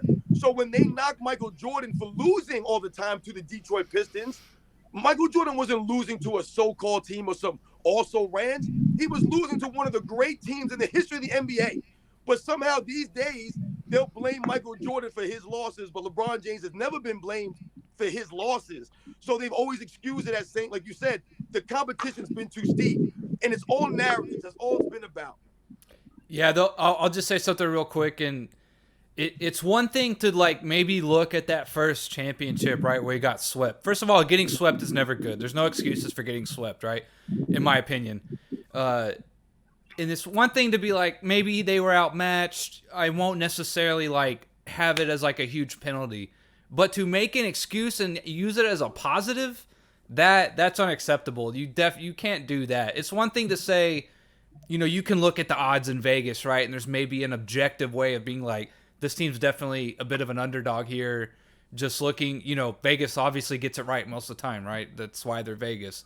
And it's one thing to be like, maybe I won't hold it against him, right? Maybe I won't necessarily, like, bring him down because of it. But to turn it around and say, well, no, it's actually a positive, right? Like, that's ludicrous. You can't do that. That's absolutely shameful. You can't do that. Yeah. But and to be fair, you guys have heard that, right? Where people say LeBron's the GOAT because he lost to those guys, right? Okay. I just want to make sure. Yeah, you're not crazy. We've heard it. Rex, what are you saying? What do you say about this? It was the Wilt Chamberlain argument. Mm-hmm. That's what they, Bill Russell's team always won, but they say, oh, well, but Wilt was the far greater player. Well, he was the more prolific. Doesn't mean he's the greater player. LeBron has all these records, like we said, the 40 going for 40. Though I guess technically he has over 40 when you count playoffs. But playoff scoring record, regular season scoring record. Rex, real fast. Yeah. We have somebody, a long time guest, hasn't been on for a while. Welcome, Judge SP. How you doing, Judge? He can't hear you. What up, man? There he goes. Okay. What's going on? What's up? Rex was in the. Rex, do you want to continue what you're saying before we get to Judge? Yeah, well, real quick, it's just it's the argument that, well, he lost, but he lost like to better teams. Okay, well, we've heard this twice in the past. We heard it with Wilt, and we heard it with Jordan in the 80s. But the huge difference, the outrageously huge difference, was like, what Robin was saying. Jordan when he was losing to better teams was still individually spectacular. when Wilt was putting up outrageous numbers those seasons, but they'd still fall to a better team. It's a team game. It doesn't have anything to do with the individual, how you want to say it, resume of a player. I mean, you got to see what's going on. And, I don't remember LeBron, scoring 63 and losing to a better team. He scored like 36 and lost to a better team. I don't remember LeBron grabbing, 46 rebounds and then losing to a better team. He grabbed like 8 and lost to a better team. You didn't have the outrageous individual performance trying to drag a lesser team. You know what I mean? So Judge, real fast, how have you been? You haven't been on for a while. And then what's your thoughts on LeBron being considered the GOAT because he lost to quote-unquote better teams? You there, Judge? Or are you frozen? I think. Oh, you there? Maybe turn You off. hear us, Judge? No, I Maybe think turn it's off your stuff. camera if you have bad reception or something. I don't know. He left the room. Anyway, but yeah, he said he was coming back. He did that timeout and said he was coming back. So I guess he's having a little bit of technical difficulties. But yeah, that I think is the craziest thing. It really, that is the thing that grinds my gears the worst in regards to when people talk about LeBron being the GOAT. And then they also tear down who MJ played. They say MJ never played anybody in the finals. They all were trash teams. Although if you look at the record on paper, because you can make your own distinctions of who do you think was a better team or not. I believe, if I'm not mistaken, I think every team except for 1 or 2 that Michael Jordan played was an above 60 win team. If you say that an above 60 win team was trash for that year, I don't know what to tell you. That means that they're by far the best in the league at the time. You're playing time machine basketball after that. If you say, oh, well, this team, the Spurs, the Warriors, they would do better. They're just better teams. They're, the Jazz are trash. Whoever's trash. It doesn't make any sense to me. And that's exactly what they do twofold, is that they start attacking MJ's era. Do you think that's fair to attack MJ's era in regards to elevating LeBron as the GOAT for the finals opponents that he's faced? You want to go first, Nick? Yeah, I mean, I find it incredible he hasn't won more rings. For LeBron, I mean, he joined up with Miami. He's ring chased. He followed Kyrie Irving once he got good. And Kyrie, I've made this hot take before. Kyrie, I think, won that finals more than LeBron did against the Warriors with his defense on Steph Curry. I know that's a hot take. People don't really agree with me, but yeah, I mean, I just in terms of like the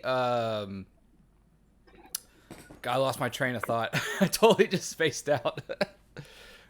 I can't remember where I was going. I just totally lost it. Well, while you're thinking about that, Ayana says nobody says LeBron is the GOAT because he lost a better team. What a ridiculous statement to make. I hear them.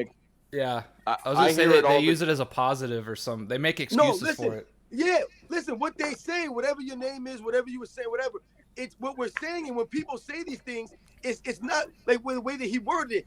It's that they use that LeBron James lost to these teams as a narrative as to why he's greater. So what they say is that his competition was better than Michael Jordan's, and that's why he lost. So I hear that all the time. And if you don't agree with that, then you're an idiot. Or maybe you don't hear. I forgive me if you don't hear. I don't want to insult you if you're deaf, because you probably might be, because that's all they talk about is Michael Jordan's era was so weak. Who did he beat in the finals? And they'll point at the Golden State Warriors and the San Antonio Spurs, and they'll say, oh, well, those teams were dynasties. So LeBron James, Michael Jordan wouldn't have beat them. That's all they say. Yeah, that's where I was going. Is I can't believe he hasn't won more rings. Right, goes to Miami, goes back to Cleveland. They get in the finals. I think it was 2 or 3 times. Like he's what, 4 of 10, right? In the needed Anthony Davis in LA. Arguably outplayed LeBron in the finals too. It's just You know what I mean? Like, Jordan was always the guy. Like, and there was no question about it. And you go back and look at LeBron, it's like, you know, if he just would have played better here or there, maybe he has 6 or 7 rings. But he didn't. And the ones he does have, he had to ring chase and join up with other people. I just think it's crazy the way they flipped because he lost, right? Like, he should have won more. I don't understand how you don't hold him accountable for not winning more, looking at what he did and how he followed everyone. I think it's crazy he hasn't won more. It's a huge negative. I don't mean to interrupt, but there's a doppelganger in here calling themselves Michael Jordan fans are the best. I did discover this. I feel like this is maybe Tug trying to get my name off the algorithm, because there's like 5 Michael Jordan fans that are the best outside of mine, and they all started popping up after I started getting some traction on this page. So it might not be Tug. I'm not saying it's him. I don't know who it is. But welcome, my doppelganger. I disagree that he's not even a top 500 player. So yeah, that sounds like a Tug argument. Either they're making fun of Tug and the way he debates, or it's Tug himself. Yeah. Well, there's actually someone on his channel, and I can't remember their screen name, that used to always come out and say Michael Jordan isn't even top 100, and they'd start naming off like obscure players, like bench warmers from the 1940s, and saying I can name 150 players better than Michael Jordan, and they name off like Greg Ballard of the Bullets or Phil Chenier, and Ron Harper, Dellavedova, Mitch Richmond, Dellavedova, and Luskatov, and those guys. It may be him. Maybe he's hopped the fence and come over here. Yeah, I don't know. So here's something that Ayana, who's also saying that argument is never used, which it is. I hear it all the time, but he says perhaps MJ's era was inferior talent-wise. Is that not possible? I'll answer this first. Yeah, sure, it may be possible, but how are you going to go and compare and prove it? Because you can't pick these teams up and have the Jazz face the Spurs or what have you. So that's my 2 cents on it. What do y'all have to say about MJ's era possibly having inferior talent? What the hell are you talking about? The hell are you talking about? What talent are you talking about? Because what are we calling talent? Are you telling me the era where they have to come with load management rules? These guys have so much talent? Are you telling me the era that they had to come with rules and penalties for flopping? Yes, that's a talent. You're right. They are very talented floppers and load managers. They have poor sportsmanship. Absolutely. Ayana, you right on the money right there with that. I don't know what you're talking about with talent. When I was growing up watching these guys play basketball, what they exhibit on the basketball court was guys that had talent. They had fundamentals. These guys had better basketball IQs than the average player these days does. When what's funny, I remember when back in the day when you watch basketball, every once in a while during the game, a guy would get a wide open shot, right? Maybe his defensive player falls down or the defense breaks down and the guy he can size up the shot, he can get the hands ready, and he can shoot the shot. What I remember, a lot of times back in the day, these guys would make those open shots more likely than not. They were true professionals. They worked on things like this. These days, these guys will be wide open. They'll hit the side of the backboard. They'll hit the side of the rim. They're not even close, man. These guys are not as fundamentally sound. So the talent that Ayana is talking about is not equating to what we watch on the basketball court, because all they're doing is flopping around and chucking up threes. Yeah, and what do you mean by talent? Are you telling me that from the mid 90s to the mid 2000s, 10 years, that the athletes just became super soldiers compared to 10 years prior? That's why I don't really buy the whole plumber argument either. Is Bill Russell ran track. He was one of the best track athletes in the country, right? These guys were not scrubs. These guys were not 20 years. Yeah, 20 years ago, they just weren't the same. It's show me the genetic evolution where people just became all of a sudden these amazing talents, it's still the same athlete largely, 99% still the same athlete. What you got to say, Rex? Well, I mean, I had a debate on that very topic with Judge, and what knocks are you going to give the 90s? You're going to say, like I do, okay, at the bottom of the league was watered down, because of all the expansion teams, all the lesser players that were let in to fill those rosters. Okay, well, that's the bottom of the league. That's not who you're facing in the final. That's the bottom of the league. That has nothing to do with who you're facing in the finals. That's the best teams. And this is something, and Robin had mentioned it earlier. When you look at Jordan, you're not looking at the points per game all the time or looking at the how many points did he have in his career or in his playoff career or any of that. It's the 10 scoring titles. 10 times he led all peers in that stat. And that's the argument I always give with Wilt. They say, oh, well, the rebounding totals, they're inflated because of pace. Well, the total is irrelevant. He led the league 11 years in a row. Well, not 11 in a row. He had an injured year. But 11 out of 13 seasons, 11 out of 14 total seasons, he led the league in rebounding. That's what you look at is your competition amongst peers. And where is LeBron in his competition amongst peers in all of this? Mm-hmm. And that's where he's lacking is that. And if you don't have the individual dominance, and I think the other guys will agree with this if I can word it correctly here. If you don't acknowledge his lack of individual dominance, then you can't argue him as an individual GOAT. That literally is what the term is your individual dominance on the court. If he has never been the singularly, individually dominant player, not only of all time, but in his era, other players have come in there and stolen that thunder in different statistical categories. He has never been the dominant. It's why I say Shaq isn't dominant. He had like 1 MVP and 2 scoring titles, no rebound titles, no block titles. Don't tell me he was dominant. That's not dominance. LeBron has never been individually dominant. So don't tell me he's an individual GOAT when he hasn't even dominated his own era. Sorry, go ahead. Real fast, Harris is here. He's been on the page. Being a contrarian lately, welcome, Harris. He brings up, which teammates did LeBron James play with that made all defensive teams? Only one. And that's why LeBron is the GOAT? Is that what you're saying? And how many Finals MVPs did Michael Jordan play with in his career? Because I'm pretty sure LeBron James played with a Finals MVP in his career. What are we talking about here, man? Yo, Harris, do me a favor, man. Go do your homework, man, and hit the bricks with this nonsense. How many all-defensive teams are his teammates? Stop with the teammates. Why do y'all always go to teammates? My goodness. And Ayana said something about being a troll because they don't agree with our takes. What are you talking about? You're not agreeing with us. You're making up some nonsense. We never once said that any era was more talented than another era. Anything that I've ever said on my channel, I've always said that these guys gave more effort back when I was growing up. That's what I can see on the video footage. I've never said that any era was better than another or more talented. You just came with that nonsensical take. So hit the bricks too.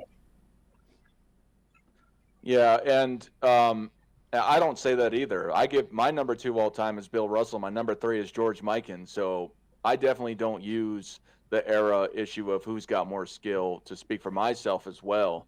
Yeah, and someone brought up, I think it was the same person brought up 100-meter dash times, like the most steroid heavy use, one of the most steroid heavy usage sports out there, track and field. You're going to use that as a comparison of athletes. People do not evolve within a generation or two, right? If you really think that, I'd like to see why you think that, right? Because evolution, as someone said, takes generations. Evolution takes longer than that, right? Even for something that happened millennia. Yeah, like even a 1% difference in the average population, evolution-wise, takes hundreds of thousands or thousands of years, right? Like people are losing their mind with like this. Every 10 years, the athlete gets so superior. They don't. It's literally biologically impossible. What is Harris talking about? He's talking about defensive players still? Dude, he played with Anthony Davis and Dwight Howard. They both won Defensive Player of the Year awards. What are you talking about, man? Go do your Howard homework, man. Howard 4. It's ridiculous. What defensive players he played with? What are you guys talking about, man? Will y'all do your homework, man? Come correct. Talking about the track, Izzy. Well, I believe it's Cornell University did a study, and Usain Bolt actually beat Jesse Owens, like I think it was 70 years later, by 2,000ths of a second. That his increase in time, or decrease in time, rather, his decrease in the race in his time was down to better surface, better shoes, and better timing. They have computer timers now. That time that is absolutely correct. They gauge the wind speed that's blowing you, what direction it's from. They, if the wind is blowing at your back or directly in your face, they don't run the race. And then all the, like I said, the shoes and the track surface, they've already proven that the two of them are the same speed. And even more specifically, the conditions have gotten better. Even more specifically, it's only the men's who has recently gotten better. Top 10 100-meter dash times for women. Number 1, 1988 by Florence Griffith Joyner. Number 4, 1988. Number 5, 1988. Number 8, 1988. Number 10, 1988. 99. So no, like it doesn't really hold up when you actually dive into it. The men maybe, because I think they're juiced out of their mind and they're getting just slightly better. Florence, but she has since been proven to have been juiced. Well, that's what I mean. At that Olympic Games. I was about to say that whole team probably was juiced because that was at the height not of probably. the Soviets. She confessed, and she actually died. And the people today are too. Like, there's no doubt about it. I just want to come back to Harris real fast. He's listing off everybody who had a quote-unquote defensive teammate and LeBron didn't have it. Dirk said, or he said Dirk had Chandler, Katie had Westbrook and Serge Ibaka, Tim Duncan had Bruce Bowen, and Harris, he said Curry had Draymond. Dwayne Wade made all defensive teams. I'm pretty sure. He was a great defender. Yeah. He was. But whatever. Whatever. I guess. But also one thing to be add a little bit of, I don't want to say to be fair, because I think overall we have been fair. But when you're talking about LeBron not getting first team all defense, well, the beginning of his career, he was playing at the same time as Metta World Peace, was he not? At that position, who was getting the first team all defense every year? Yeah. Mm-hmm. Yeah. So, when you look at those teams, you got to keep in a consideration who else was there at that position at that time. Like Ewing, never got, defensive player of the year, all defensive, because the centers at that time, Akeem, and even Mourning, who went to the same college, came a little later, Mutombo. So he never got that. And he was required to do more on the offensive end in the pros, where when he was coming up, he was seen as the next Bill Russell. But then once Bernard King's injury happened, they never replaced Bernard King, and he never got a number 2 that could take the scoring off of him. His knees went bad. So Dwayne Wade made 3 all defensive teams. LeBron James raised his teammates up. Why can't he make them get better on defense? Because he's not even consistent himself. Michael Jordan pushed his teammates in practice. Scottie Pippen was better at playing defense because of him playing against Michael Jordan every day in practice and honing his skills against one of the greatest players of all time. LeBron James has never held his teammates to that standard, man. So once again, LeBron James needs everything. He needs all defensive this. Even though Anthony Davis is a great defensive player, even though he's played with Dwight Howard, even though he's played with Rajon Rondo, even though he's played with Dwayne Wade, even though he's played with guys like Varejao, guys like Jonas Ilgauskas, guys like Drew Gooden, guys like Larry Hughes. He's played with a lot of defensive guys. Matthew Dellavedova was known for being a hard-nosed, scrappy defensive player. Give me a break, man. He needs all these people. Tristan Thompson, J.R. Smith, Iman Shumpert. All these guys are known for being defensive players. What are we talking about here? They have to make an all-defensive team, though. Yeah, I just want to add something. World War Flea says he's a Syracuse grad and was a pro player in Germany. So you've been coming on here and commenting. You and anybody else that would like to call in. Harris, I know you have contrarian points. Ayan, if you'd like to call in, anybody, please call in. You're welcome to make your points. Who went to Syracuse? World War Flea. World War Flea. Carrier Dome has the worst freaking basketball surface in the world. Yeah. Just want that known. That's where I got my first knee injury. Mm-hmm. Harris says Dwight Howard didn't win an all-defensive team on the Lakers with LeBron. Oh, now he has to win the all-defensive team when he's with LeBron. You see what I'm saying? Yeah. They always change the narrative.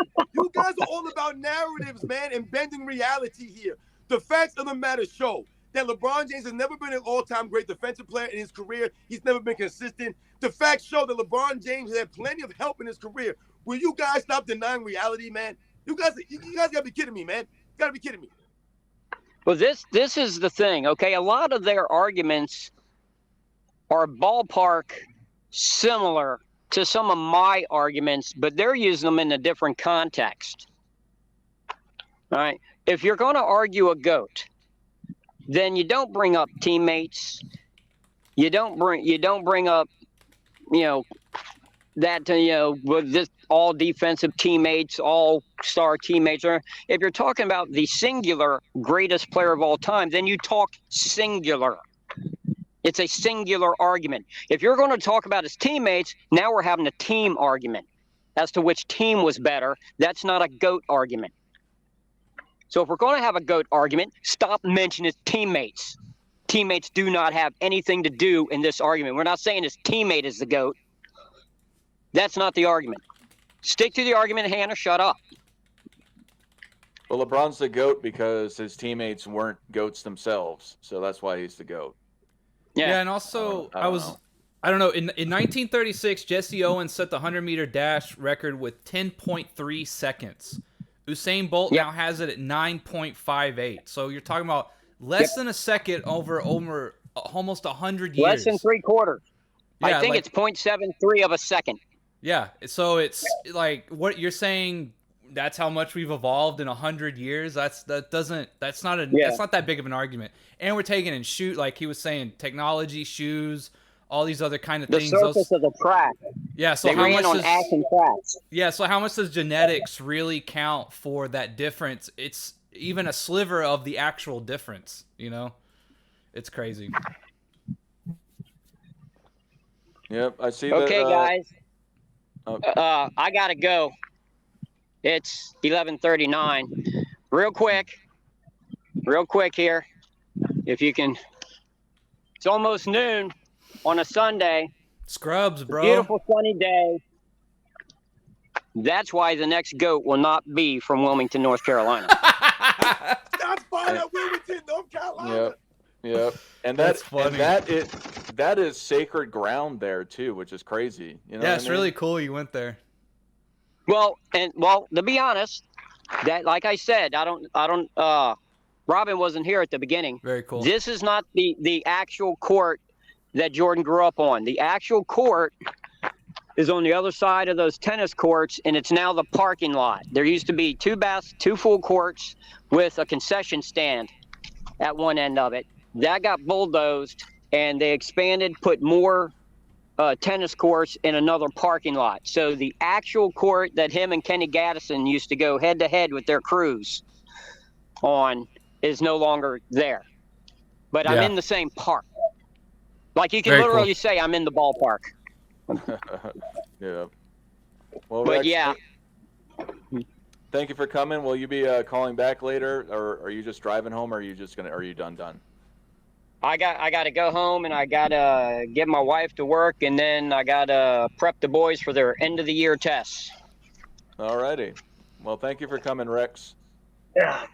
No problem. I love it. I did find out I was contemplating doing a live thing from here, like with a canopy and a table, Mm-hmm. and talk to guys as they came up about That's a what great they thought idea. about Michael Jordan and all. But I can't do that without a permit. Okay. Yeah. I was That's a able good to idea, do though. this because two things. I kept walking around and I'm doing it on my phone. So I was allowed to do it. They said if I actually put up a table and a thing and a banner and advertise for people to come, that I'd have to have a permit. Yeah. Yeah. So it was But an idea. Anyway. Oh, wait. There's a car pulling up. Let me wait. We want to see it. We want to see their form. It's Michael Jordan. Yeah, it's Michael Jordan. He's come back. That'd be cool. No, actually, it's exactly what I should have expected. They didn't know it was a dead end. They did a 3-point turn and left. The married couple was a little kid. Yeah. Although, if you can see, here come my friends. Here come the bike riders. Oh, cool. Yep. That's my present crew. But anyway, great talking to y'all guys. Let me know what the next discussion's going to be and when, and I'll be there. Thanks, Rex. Absolutely. Right, Yep. Rex was Hey, good, man. Rex. So we'll get back to this. They're still talking about Dwight. They're still talking about well, Chicago brings up that LeBron averaged 17 points per game in the finals to J.J. Barea and Jason Terry. Harris says J.R. Smith, Iman Shumpert, Tristan was no Dennis Rodman or Scottie Pippen. I don't know what to say about this stuff. Listen, there's nothing to say because Harris, once again, he's coming up with excuses for LeBron James. Why are you pointing out all of Michael Jordan's teammates? Why are you not giving LeBron James teammates their just due, their credit? Once again, this is all y'all can do, and this is why you guys are lame. This is why you guys have no videos on these channels, because there's nothing to talk about. What are you guys going to talk about? You're just out here talking about who Michael Jordan played with and who LeBron James didn't, because once again, you must lower LeBron James' teammates to lift him up instead of speaking about LeBron James's resume and giving his teammates the credit that they deserve. All right, so let's say Michael Jordan had guys who made an all-defensive team. Can you tell me how many game-winning shots Scottie Pippen ever made in the NBA Finals for Michael Jordan? Let Harris put the game that Scottie Pippen hit the game winner in the NBA Finals. Let us know when he did that, because Scottie Pippen never did that for Michael Jordan. But guess who had that done for him?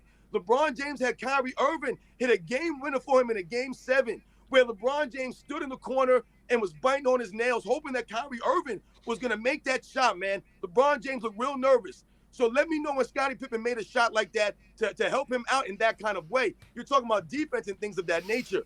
So let me know, Harris. Put it in the comments, man. And also, like, it would also be one thing if LeBron had all these amazing defensive accomplishments and maybe his teammates didn't do as well. Jordan was putting the clamps on people. He was all NBA. He, like, to say, you know, that's what I mean. Like, LeBron is not helping his case when you deflect to his teammates, right? LeBron wasn't all defense. LeBron himself was not doing it. So how can you're deflecting to the help they had? At least, even if you want to make that argument, right? Let's say I grant it.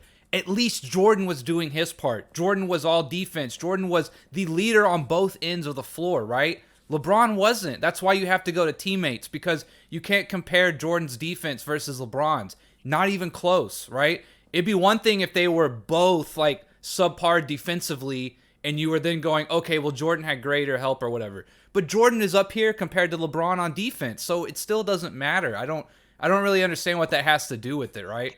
It's just kind of crazy. Even Jordan's defensive numbers are better than Scottie's, right? So it just seems like a cope, to be honest. X-Man has jumped in the stream. I don't know what's going on with Judge. I guess he's having technical difficulties. You there, Judge? You hear us? Judge? Yeah, I'm right here, guys. How you been? How you been, man? We got X-Men on the stream as well, but I'm sorry, I didn't mean to interrupt you. What'd you say? Can you hear me now? Yes. Okay, yeah, I had some technical difficulties earlier. Sorry about No worries. What? So for you, well, for one, how have you been? It's great to have you back. We've missed your presence. I'm sure everyone would agree with that. But how have you been? And what's your take on why people think LeBron James is the GOAT? Well, good morning to you guys, wherever you guys be. Uh, Good to see you, everybody. Uh, well, look, like it looks like we're all within the same age group. Like LeBron is a great basketball player. Like he's arguably got the greatest body we've ever seen, right? He's got all kind of skills. Like he's really, really good. I've been watching this guy since high school. But this guy's an amazing basketball player. So it's easy for someone to see recency bias and say, you know what, this guy must be the guy. He gets all the stats. It takes 2 or 3 superstars to beat him. Like he's super good. Like I don't understand why anyone would think he's not. It's just that Michael Jordan's not playing anymore, and NBA is a business. LeBron is the guy they're pumping millions of marketing dollars into. You got to take care of your product, bro. Like I told you guys before, even if you had an old girl who was better than your new girl, you got to pump your new girl. You can't be telling your new girl that your old girl was better than your new girl. It's not good for business. That's not how things go, right? Yeah. This is the guy right now. He's really good, and people never saw Jordan. These new guys never saw Jordan. It's if you saw Jordan, then you get it. You never saw Jordan. Yeah. Y'all agree with what Judge is saying? Is that it's all kind of just a facade just to make business good? I agree, but I disagree with their strategy though. Like you can, if you want to pump up the LeBron, just pump him up by calling him the best player in the league. Like you can easily do that and promote him routinely. The adding him in a GO conversation did nothing but make a lot of people dislike him because now you're trying to force something down my throat that everybody's telling you they don't agree with. Everybody's saying every time a new poll comes out every year, everybody keeps universally saying they don't agree with it. The majority of players who gave their opinion on the topic said they don't agree with it. So it's like if you're gonna keep and we keep making these videos every other week, not these videos, these conversations on ESPN and Undisputed every other week about the GOAT conversation, it's more like being forced down their throat. And it only made people reject LeBron and dislike him, especially considering they have to keep trying to find ways to rewrite history about his career and rewrite history about MJ's career to try to up LeBron. It's having the opposite effect. It's not having the right effect. The appropriate thing to do is just promote him as a top player in the league, which he is, in this hype that he can easily live up to. Promote him as a great physical specimen, great longevity, and nobody will have a problem with it. Yeah, I think that goes back to what Dart was saying about when the decision came, and I wanted to talk on that too. Or one more comment is like, even as me, like us watching him coming up, right? You go from rooting for him, and you say like, you know, if he passes up Jordan, he passes up Jordan, right? And I'll root for him. Whatever happens, happens. And then the decision goes, and it goes from wanting to just see great basketball and seeing what this kid can achieve to, all right, now you know you're calling your shot now. Like now you want to be you want to kind of step into that arena. All right, well, now I'm kind of rooting against you in a way, right? It's just like he's saying, the way it's kind of been forced down our throats too with the media. It's just you put so much extra pressure on yourself that now you have to literally meet every single metric. And if you don't, well, you're the one who said you were going to do it. So it's not good enough now. Like I think that does have a big thing with people's psyche of, I just want to see what this guy can achieve, to you say you're going to be that great. Let's see it, you know? And if you don't get there, then you didn't get there. Right. And so unless he leaves no doubts, right, which he hasn't done, there's still tons of doubt, then it's not good enough, even by his own standards. Real fast. Iana says the GOAT is an opinion. It cannot be objectively proven. You have to respect when a person's opinion differs from yours. Now, I don't disagree to the point that it is not objective. I agree with that. But it is okay to challenge somebody's criteria of why they pick somebody as the GOAT. And that's what I do with LeBron, and that's what people do with Michael Jordan. The difference is that, in my opinion, I feel that the Michael Jordan GOAT argument has a lot more room to stand on versus the LeBron James one. Now, that's just my opinion. And if you look at polls and stuff, a lot of people agree with that. Judge, I saw you shaking your head. What's your take on that? Because she's saying that everybody has an opinion, but it does. But if you look at the evidence, you can see that not everybody's opinion is valid. If she, according to her metric, if someone said Allen Iverson was the GOAT, that's their opinion. Does that opinion have any legs when you actually look at the objective evidence? Like, at some point, what she's saying is correct. At some point, objectivity will outweigh subjectivity. I think we should respect opinions, but you don't need to honor everybody's opinion. That's not the way the world. That's not the way the world goes. Mm-hmm. Right. It's kind of. And they've always said that Michael has all the stats, right? Michael has the stats, the combination of stats and accolades. Second of all, I heard a caller say that, we weren't there.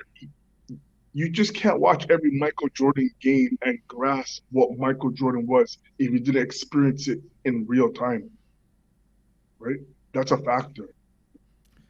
Yeah, and I was gonna say too, exactly what he's saying is, okay, who's the better scorer? Michael. Who's the better defender? Michael. Who came up bigger in the clutch? Michael. At some point, right? Okay, you have your opinion, but there is a bar of evidence, like Judge was saying, that you have to somewhat meet to start the comparison. And LeBron's a great athlete, but if you want to start having this GOAT debate, when you start really stacking it up one by one, LeBron just doesn't hold up. It just doesn't compare. I also want to chime in on that. People say having your own opinion. You're not going to jail for having an opinion. No one's preventing you from having an opinion. When you have an opinion that you don't feel you have an objective fact on, that's fine if you do it on your own time. There's a lot of people who still think Larry Bird or Magic Johnson are the GOAT, but they have their own little YouTube channels where they make their own little small videos, and they don't really engage with other people. This isn't just like LeBron fans in our own little LeBron section on YouTube doing something. They're literally going into it, all mainstream sports networks trying to constantly push LeBron as the GOAT, and then constantly trying to downplay Michael Jordan as a player to push LeBron as the GOAT. It is, so they're not. You can have your own opinion on your own time, and no one would care. When you go when you go in front of a camera in front of a mainstream audience, you start trying to push your ideas, and people are going to tell you how they feel about it. Just like you have the right to your opinion, people have the right to tell you that they don't like your opinion. They don't agree with your opinion, and this is why. What do you have to say to that, Robin? I think we're all missing the point here. Listen, Michael Jordan being considered the greatest player of all time is not an opinion. It's a fact. It's a certified fact. Why do you think every time a poll comes up, Michael Jordan is clearly ahead of whoever is the number 2 option? Clearly ahead. It's never 51-49 or something of that nature. It's 70-30 or 75-25 or something, man. It's a certified fact. This is not an opinion. Most people, if you ask them who the greatest player of all time is, they'll say Michael Jordan. Even if they never even watched basketball before, they'll tell you Michael Jordan. I saw a thing the other day. They were asking current tennis players, who the greatest basketball player of all time was. You know who got the most votes? Michael Jordan. And these were 20-some-year-old tennis players. Michael Jordan is recognized as the greatest athlete in the history of the world, guys. This is not an opinion. So, Ayana, you are completely lost. In reality, I don't know what planet you're on because you're not on Earth. Because here on Earth, Michael Jordan is the greatest basketball player of all time. It's not an opinion anymore. It's a certified fact. So I get something else Harris said. Harris, I would love for you to call in, man. You don't got to, of course. It's whatever you want to do. But I feel like your opinions will be better received if you call in and you discuss it. But what I'm getting at is, I just don't get it. Like I said, I don't agree with Robin to the point that it should be called a fact. But if you look at how people vote, if you look at things that most people consider to be more important, Michael Jordan equates to it being the GOAT. To me, I agree with Robin to that respect, that to me it's not even close, and especially between those two. If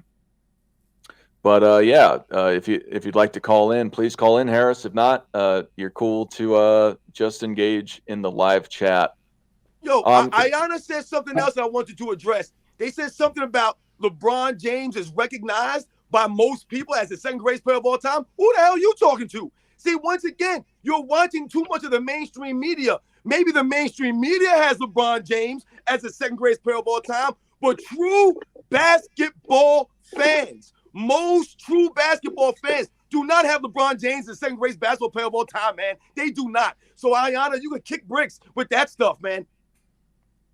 Yeah, and I was Yeah, gonna say I don't know when he overtook Kareem. I've always said for years, like, I think he's a nominee for number 2, but I never knew he ran away with the number 2 spot. Like, this is why I'm saying him being greater than Michael Jordan cannot be about objective stats and accolades. It's got to be another reason why people are having this conversation, because he's clearly nowhere near Michael. He's literally in another. I'm not even on Michael like that, bro. Michael Jordan's he's in another planet. There's no conversation, because there's no grounds for conversation when you look at the statistics, what actually happened. This guy had to team up with every single. Listen, I just told somebody the other day, I don't know how the Miami Heat never won 4 rings. The Miami Heat should have won 4, 5, 6 rings. You play with Dwayne Wade. There's no reason why you went to Miami and only got 2 rings. There's no excuse for that. So there's a reason why we're having this conversation, guys. And I think it's because of money. It's because of dollars. It's because of marketing. It's because of film. It's because of Nike. It's because of endorsements. Because LeBron James is worth $1 billion, right? So you got to squeeze that sponge. You got to get all the money out that sponge. It's not about basketball. I don't know. Yeah, I also want to chime in. I think that the Miami Heat, I think that was possibly the best part of his career, but it was also it also was the most exposing part of his career, because at that point he had teamed up with 2 franchise stars in their primes, and he himself said that they were going to win like 8 straight because he thought they were going to dominate, and then that 2011 incident happened, and then in 2012 they got taken to 7 games by an older Big 3 Celtics team that were nearly out of their primes. And even as the defending champions, the following season, they took Ray Allen off the Big 3 Celtics to add him to the Miami Heat so that they can dominate. And even with all that, they were down 3-2 to an out-of-prime Tim Duncan Spurs. And they had to come back from a 3-2 deficit because the Spurs was locking LeBron down offensively in the first 3 games. So now, and then you think, okay, they finally beat the Spurs. They, this thing like a passing of a torch moment. But then the Spurs come back the following year and they destroy them by a record margin. And the reason they destroyed them wasn't because of their talent or because of their skill set. They destroyed them because they played team basketball, and they just emphasized the fact that LeBron and the Miami Heat were being lazy on defense and had stagnant offense because LeBron was being too ball dominant. All they did was just emphasize LeBron's ball dominance and lazy defense against him. And that was enough to destroy them and blow them off the court. It's like that alone. Like, how could there be a conversation when your team is so low IQ that an older team can destroy you by record margin just because your ball movement is stagnant and you have lazy defense? Could you imagine that? When MJ was losing, he wasn't getting blown out by record margins, and he wasn't getting blown out because his team ball movement was stagnant or because their defense was lazy. Like, they were losing because they didn't have the talent and they didn't have the team system to help them dominate just yet. But they were building up to that point, and they eventually got to that point. With LeBron, they were at that point. They should have been winning. Like what's the reason? They were at that point with Miami. They were at that point with the second stint with the Cavs. They were supposed to be at that point with the Lakers. What is the explanation here? It's not like he's building up and we're blaming him for his older younger stages. We're blaming him when he's at his best. We're blaming him when his teams are at their best and should be in finals contention. With Michael Jordan, we're blaming Michael Jordan in the early '80s that he was losing at some point before he became bigger. So just that different standard alone just emphasizes that MJ's on a different level. Go ahead, Judge. Who's talking? That's Robert. No. It's X-Man. X-Man. No, Robert didn't come. He's racing or something. I want to ask him a question. I understand there's what we're seeing, and then there's someone interpreting what we're seeing. Like they're trying to tell us what we are seeing. Everybody on this panel, when you watch basketball, what does the eye test tell you who is number 2? When you say, without anyone chirping in your ear, when you close your eyes, it says, that guy's number 2 overall. Like, who pops in your mind? I would say Kobe, but then that would be me not using any objective scenario, you know? I think at their best, I think Larry's second. 3 straight MVPs, man, a healthy Larry. He could do it all besides maybe one-on-one perimeter defense. Yeah, because I think as far as accolades and stuff go, I would think of Kareem. That's usually who would be my number 2. But if I'm just thinking like straight up like who am I looking at eyesight, then I would say Kobe, because Kobe, you know, similar to MJ, Kobe, he mimicked most of MJ's moves, so he obviously has just about as much moves as MJ. He's just not the freakish athlete MJ is, where it has MJ's basketball IQ. That's where his scenario falls off. For me, I got to say that I think it's kind of one of those questions where you can answer it. Because, like, if you look at it in a moment, there's been guys that are great in moments. So because you can, in my opinion, you can even put Shaq up there in a moment. You could put Will. Yeah. You could put all these different guys up there. But I don't. For me, if your real question is just from the eye test, who do you think is the second GOAT? I think it's Bill Russell. I got Bill Russell number 2, but that's because of everything he's done. But if you look on the court, for me, it's a hard choice. You can even add LeBron up there. I would, but I don't rank him that high in general. But to answer your question, I think there's a lot of guys that you could say were amazing at one point. Larry Bird, Magic Johnson, a ton of guys. Yeah, real quick, going back to the teammate thing, just real quick. In terms of this teammates argument, right?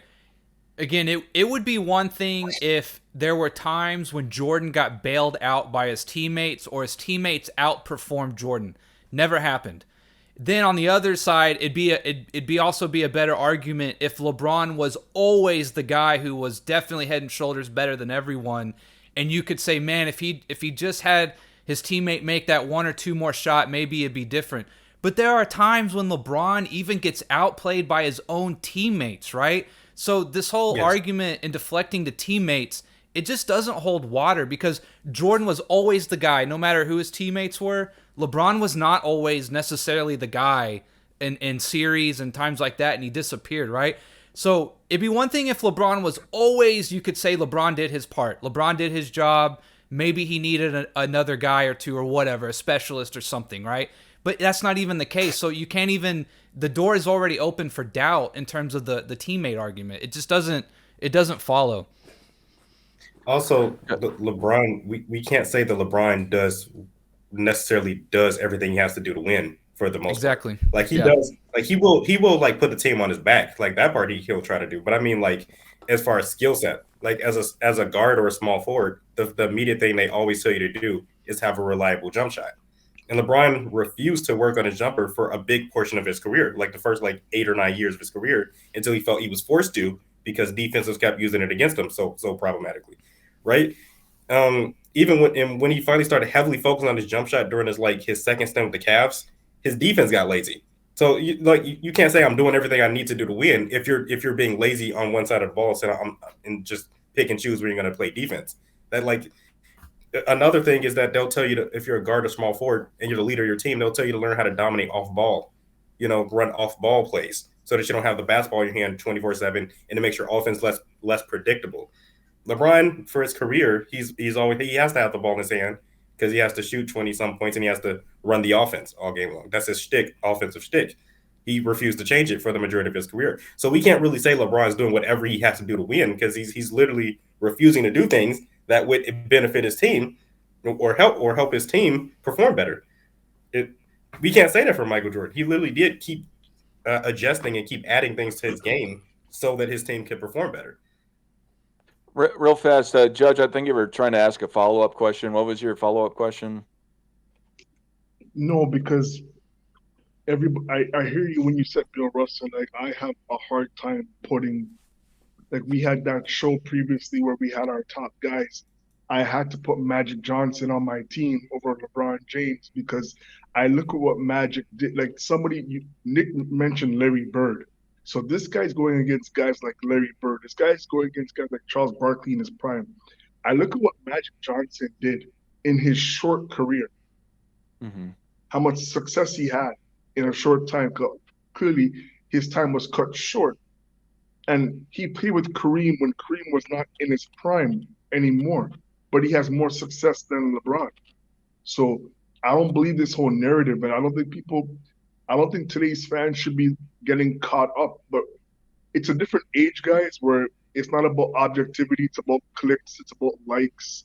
Whatever is the juicy story. We just have to figure our way out with today's landscape. That's all it is, right? Mm-hmm. And I think he's a disgusting guy. Didn't he not say the other day he's cutting down Pat Riley, he's cutting down Dwayne Wade? He says, yo, I would have been me without the Miami Heat. And I'm like, then why did you go? Why did you do all? If that's how you believe, why did you do it? And then why did you flop in Dallas? Like, sometimes I think he's a disgusting person. Sometimes he's definitely got an ego, narcissist. Yeah. A lot of people like to say LeBron is a high character person, and I do understand that he's done civil rights stuff, but like at face value, just how he interacts with people, that's I would not classify him as a high character person. Yeah, like he's big on civil rights. No, I'm just saying he's done stuff for it. I don't think he's comparable to the guys of yesteryear.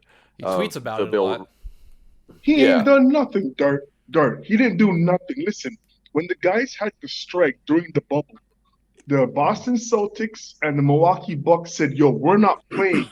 We're using our equity to bring these big guys to the table to say, we want Black people to stop being gunned down like wild game in the streets, because that's not what's happening with everybody else.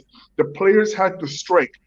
I'll never forget, Obama called LeBron, told LeBron, help me to get these guys back on the court. Let's get the slaves back on the court. What happened? They all went back on the court. But the Bucks and the Celtics, they were on that Bill Russell stuff. They were on that Bill Russell shit. They were like, you know what? We ain't playing no basketball. Forget the entertainment. So I don't believe it. I think LeBron's like, listen, this is my chance to get a ring. We need to play basketball right now. Can we talk about this later?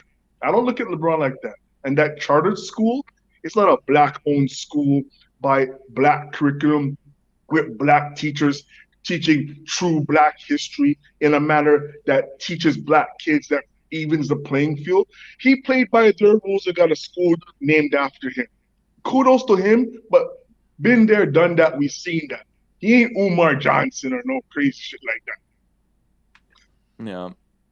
No, I agree. And I mean, what my whole point of that is that he has said stuff about it on social media, but I've never taken him as a guy that was really about it, like the Bill Russells and Ali's and Kareem's, even to a lesser degree than those guys.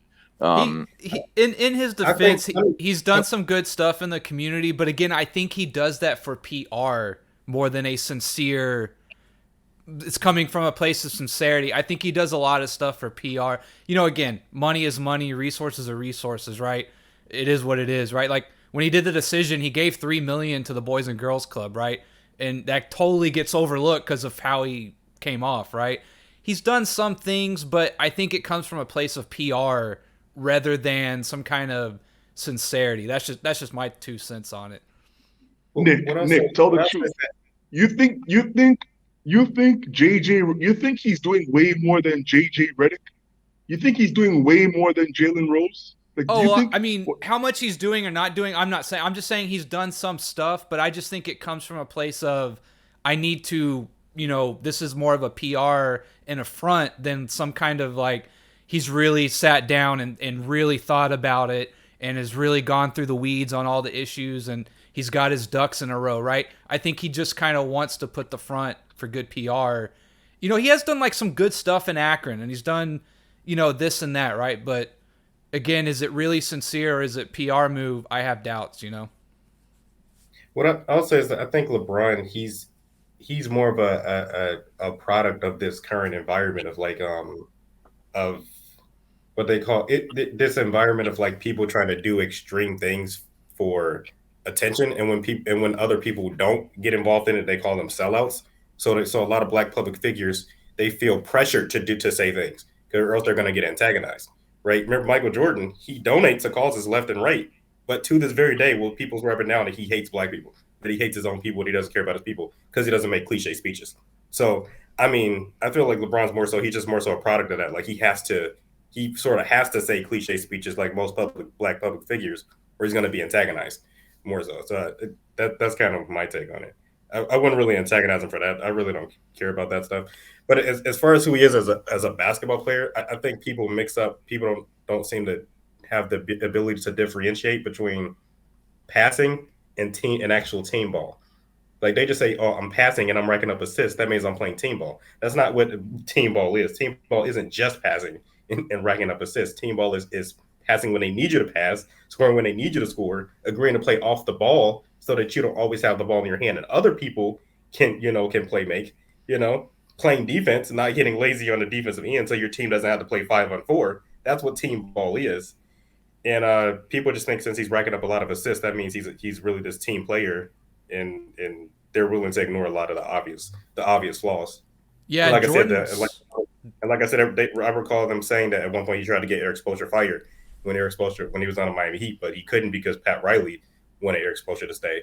And I also believe him being a controversy about him getting his coach on the Cavs, second Cavs stint fired. I don't remember what his name was, but before Tyronn Lue. Yeah, David Black.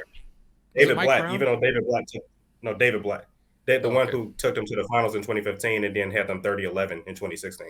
He got fired in the middle of the season for Tyronn Lue because he was trying to force everybody to play team ball. So Real fast, I thought this was particularly funny. Denali Gordon, recent subscriber, says, "I am blacker than Stephen A. Smith." So thank you for coming. I just thought that was funny. So I just wanted to point that out. Amongst other things you said, thank you. I've put them up on the screen. Anyway, I didn't mean to interrupt. I thought that was particularly funny. Yeah, real quick on Jordan. Jordan has one of the best usage rates compared to turnover rates as well. You talk about LeBron and team ball. Just because he passes a lot, he's got assists.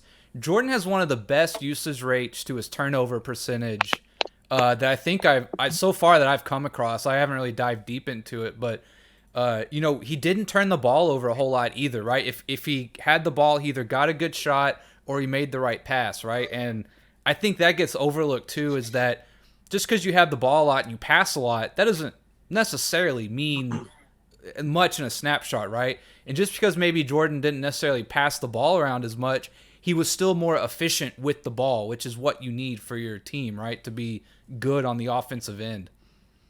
it's also like a myth. That's also a sort of a myth. Like it's not unfounded, but it's sort of a myth. Like the whole thing about MJ not passing, he was a really good playmaker. The reason he scored a lot of points and didn't pass as much is because his teammates weren't good offensively. Like compared to other championship organizations, they're one of the worst offensive teams to ever win championships in NBA history. And his second best player, offensive player, was Scottie Pippen, who was like a 15-5 type guy, 15.5 assist type guy with mixed efficiency. And sometimes he would go scoreless in the fourth quarter because he would get passive. He's kind of like Anthony Davis. He would get passive during the second half, during the big moments. Then MJ would have to close the series out. So it's like, I'm pretty sure if MJ had another player averaging 25, a game, he would easily rack up a lot more assists. He would have somebody else to pass to, and he would rack up a lot more assists. But he had to play off the ball a lot, and he didn't really have many good scoring teammates. So, and plus, just so you know, MJ retired averaging 30 and 5 assists. Only 4 players so far have retired averaging 25 points and 5 assists. It was MJ, Oscar Robertson, Jerry West, and AI. So he definitely does pass. One thing that's brought up, Chicago businesses brought this up. This is one of my favorite things to talk about in regards to this general subject, talking about what Judge brought up. He faked reading a Malcolm X book in the locker room. Reporter walked in and said, LeBron, what have you read in the book? And he couldn't name anything. He propped the Malcolm X book because he's so phony. That is probably my favorite LeBron James, because I had a guest on before on a prior video talking about how LeBron is a compulsive liar, and this is probably my favorite thing he's lied about. He's always on page one, right? He's always on the first chapter is the joke. Yeah. Listen, LeBron is a great player. LeBron is a great player. He's one of the best players I've ever seen play basketball. You know what I mean? To all the callers, you just gotta hop off as you know what. You know, I'm not about the riding. You know what I mean? Like, I ride along with you, but I'm not riding, man. I don't do. There's no need for us to be doing that, man. We need to put things back in its rightful place because the media is doing whatever. You got Nick Wright, and it turns out that half of these guys are all employed by Clutch Sports. I don't know who's done a background check on that, but Rich Paul and them. They're on some intel stuff right now. Yeah. Yeah, that's always one of my favorite things to talk about with LeBron. I think Harris is trying to take down. He's talking about Karl Malone now. Karl Malone couldn't even sniff a ring in the '80s, and then he's talking about how Dwayne Wade was worse than Manu Ginobili. Kind of typical stuff it seems so far. I mean that Heat team was dominant, man. Like I don't know what else to say about that. I don't think it's fair to equate Manu with Dwayne Wade. Dwayne Wade is above his league, even in 2013, 2014, whatever years. Not even just talking about a career. Wade was way better than Manu. I don't. It's just to come back to it. It's always to excuse how LeBron is greater by saying that, oh, he played against better guys, even if it's not true. But I mean, the best way to keep it simple is to remind people there's a difference. There's a difference of being an all-star. You can be a role player and play so well that you become an all-star. Mm-hmm. There's amounts of difference between just being an all-star and being good enough to be the leader, the franchise star of your entire team, have an entire organization built around you. When you're good enough to have an entire organization built around you, whether they're competing for championships or not, you're on a whole nother level as a player. And LeBron teamed up with two of those guys in Miami. Then he teamed up with two of those guys during the second Cleveland stint. He teamed up with one of those guys during the Lakers, and then another one with Russell Westbrook, but it didn't work out. So currently mostly one with Anthony Davis.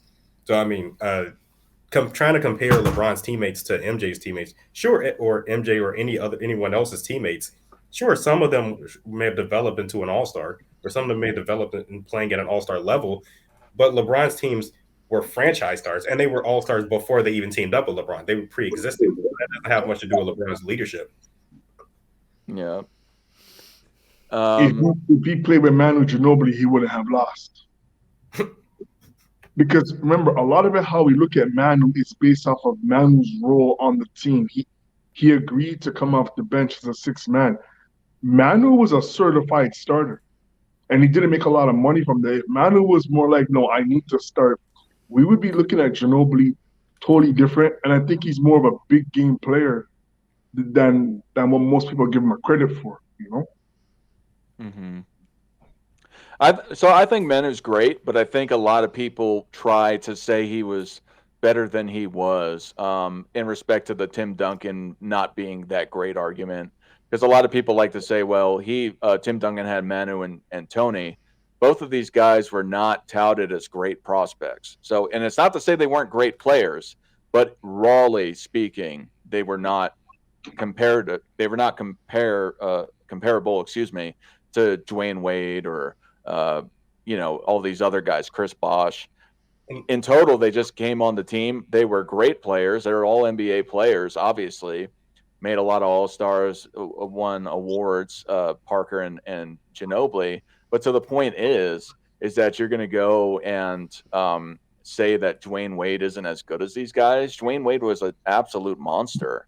Yeah.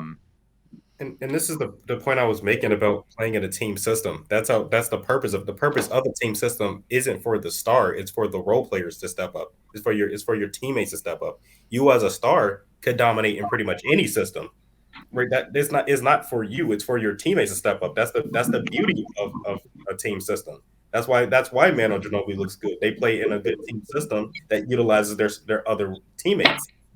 When you let other teammates get involved in the offense, it's easier to look like everyone to look like they're dominating and to look like stars because they're actually playing. They're actually they're actually gelling well together. That was the beauty of the triangle. It wasn't that it helped MJ as a player. He was already dominating as a player. He would dominate with or without the triangle, but his teammates helped his teammates step up, helped his teammates perform at the level they were supposed to. Right? Yeah. Harris, thank you for commenting because you're giving a lot of stuff to talk about. He's saying that he says, where are the 80s Pistons in the 90s? Where are the 80s Celtics in the 90s? Well, the '80s Celtics were still top two in the seed until Larry Bird retired. So I'm not sure where he's getting. They were still like a top two, top three seed in the league from '90 to '92 until Larry Bird's retirement. So the Pistons had just won their second championship in 1990, and they were competing for a third in '91 conference finals until the Bulls swept them. Then in '92, they took the Knicks to 7 games. So before Isaiah Thomas retired due to injury. So I mean, they definitely didn't just fade away and become garbage teams in the '90s. They still were being competitive in the regular season. It's just injuries messed with their overall career. Yeah. Waiting for these guys to say something coherent. Some of these comments, like, they don't make any sense, you know? But that's the problem with arguing with LeBron fans, though.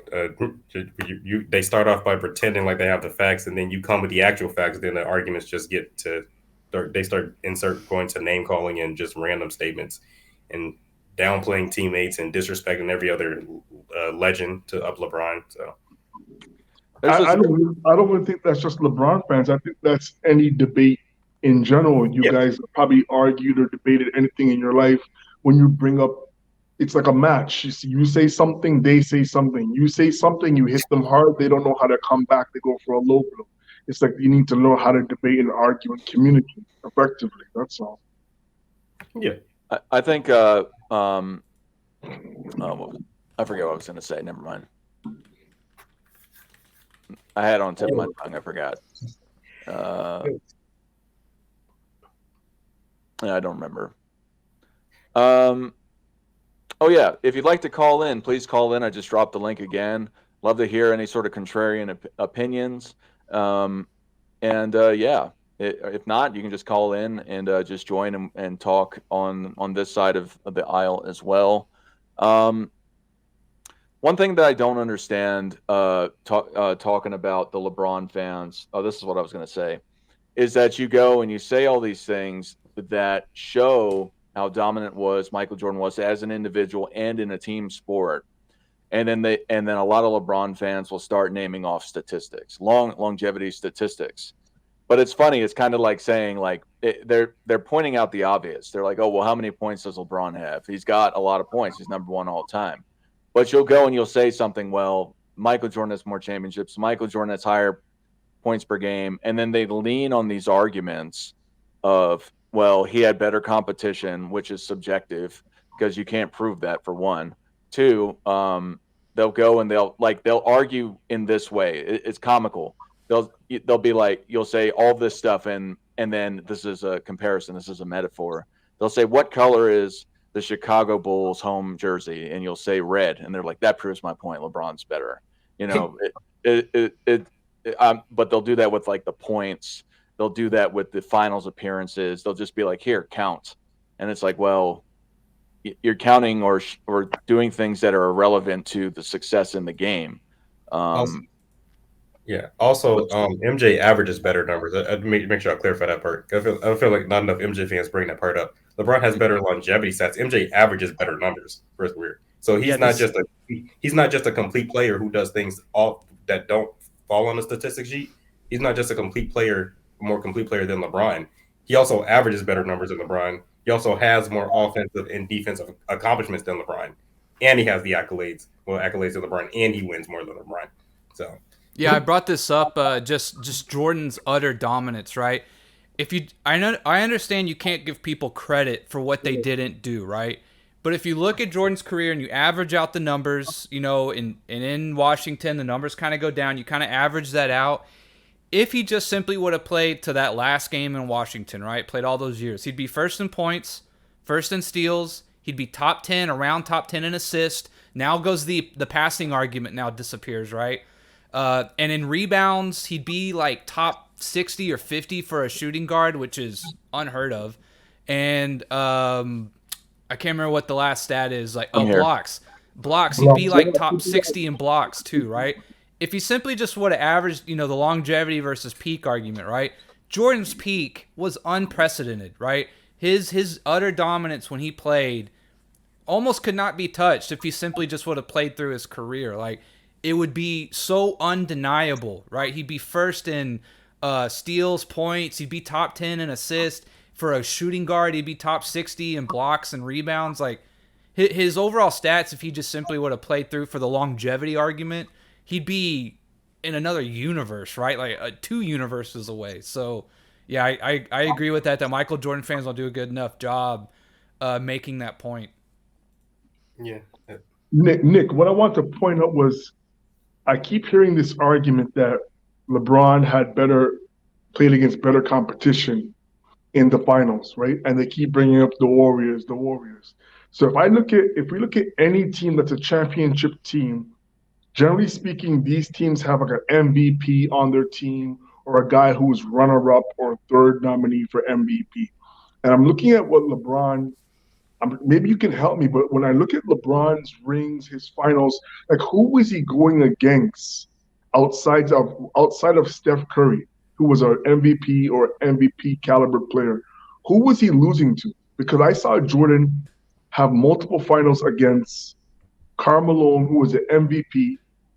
I saw him go against Charles Barkley, who was the MVP.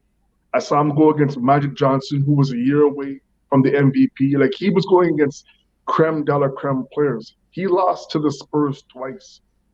Who on the Spurs was an MVP player or MVP caliber player on At that that point, team? nobody. Right. And not only that, but one of my hot takes is even when they beat the Warriors, Kyrie Irving beat Steph Curry, right? Go look at the defense Irving played on Steph Curry. In my opinion, Kyrie Irving does not get enough credit for that championship, right? He averaged about the same amount of points as LeBron. LeBron was a little better in the assists and rebounds. Again, he's got the ball more, right? Kyrie hits the big shot. Kyrie plays defense on Steph Curry, who is the motor of that team. And for 3 or 4 games, Kyrie took Steph Curry out. Curry's got 3 or 4 games where he only got like 14, 16, 18 points, right? Which is all the difference when you're trying to beat the Warriors, correct? So, so even when he beat Steph Curry, I think it was more Irving beat Steph Curry than LeBron. And I think that's the next problem with LeBron. Even when he, like outside of 2012, I think that's the only scenario where I think he won, and it was like a casual win, natural win. Even when he wins, his team underperforms. Like even when they win, it's like wow, like you were supposed to win you're supposed to dominate way more than that. Like in 2013, if you already had 3 franchise stars, then you added a 4th one because you took Ray Allen off the Boston Celtics, so you didn't have to face the Boston Celtics anymore. 27 victory. Why are you down 3-2 against an out of prime Tim Duncan? Why are you down 3-2 and you have to come back from a 3-2 deficit? Then you ball out in game 6. Then you miss the game tying shot, and you get to get bailed out. Like, why is all this happening right now? The amount of talent you have. Why are you in a win or go home situation against the Tim Duncan Spurs? When you won in 2016, you had 3 franchise stars. It was Kyrie, and it was Kevin Love, who was a top 3 rebounder in the league. While also being a franchise star of I think Minnesota, I think it was. I'm not sure which one. Right. So, and you're going against the Warriors. Why are you down 1-3? Why does Draymond Green have to get suspended? Then you got to come back, and then in Game 7, Kyrie outscores you and then hits the game-winning shot. Like, why is all this happening for you to win? Just for you to win? 2020, when you won, it was a shortened season, and you yourself said LeBron himself said that he was going to defer to Anthony Davis. And he did. He spent that majority of the season deferring to Anthony Davis, riding the bus of Anthony Davis for the majority of the regular season and the majority of the playoffs, and didn't turn up until the finals. Waited to conserve all his energy and then turned up in the finals. And even after all that, they're facing the 6 seeded Miami Heat team. Why did they get taken to 6 games? Remember LeBron's argument? He got swept because he had to go against the Spurs. He was a top 2 seed on the Cavs, or he got swept when he had to go against the Warriors. He was a top 2 seed, but yet he couldn't even sweep the Miami Heat, a 6 seeded Miami Heat team with Jimmy Butler. You got you got a franchise star Anthony Davis, and you guys couldn't even get a sweep on that. It took you 6 games. Like it's like even when he wins, it's a bare minimum victory, and when he loses, he's losing at historic rates.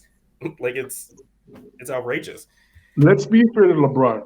Let's be fair to LeBron, because any essay you gotta attack both sides, right? Our front office is creating the type of team LeBron James needs to win. Like I look at Milwaukee. If you look at Giannis is the type of guy. He's a great player. He needs shooters around him. Nobody's perfect. The only guy who I see who was winning without no dominant big man is Michael Jordan. Right? Let's not talk about Jordan, because if we talk about Jordan, there's no conversation.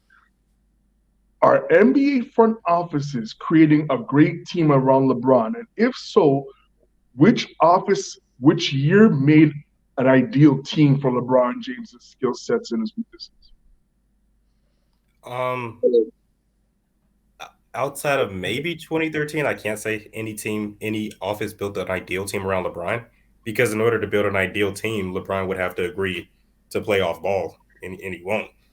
Right? They really can't. LeBron himself likes to play the GM, and he likes to get the specific franchise stars to help them dominate. And by doing that, they have to get rid of all the draft picks. They have to get rid of, and they have to make trades a lot mid-season to keep the team competitive. So it's kind of hard to build a long-term team around LeBron that would actually help them dominate, because LeBron's playing style and his leadership like puts the situation at odds. Yeah, but they can win in his style. Like I think he needs to have shooters around him. You mentioned 2016. Yeah, that's what I was gonna say. They had some good guys around him. They had a shooters in they had Koiver over there. They had not Shumpert. They had Smith. They had Kyrie Irving. They had Kevin Love. I thought that was a good team around him. One of the first Miami Heat team around him. That was a good. But what some people don't understand is this. And people are always quick to let LeBron off the hook for 07. I read a stat that once said that the Cavaliers led the NBA in that first title run that he had. They led the NBA in 3-point field goal percentage. No team shot better threes than the Cavs when they had Mo Williams and they had Boobie Gibson. That team was tailored around LeBron to bring the most out LeBron, and they got swept. And to point out, they also have really good defense, and they were keeping the main reason they got swept was because, again, LeBron at that stage was a really bad jump shooter, and the Spurs forced him to be a jump shooter throughout the series. Even while LeBron was going scoreless throughout like half the game, the game was still competitive. His teammates were keeping the game competitive throughout the entire series.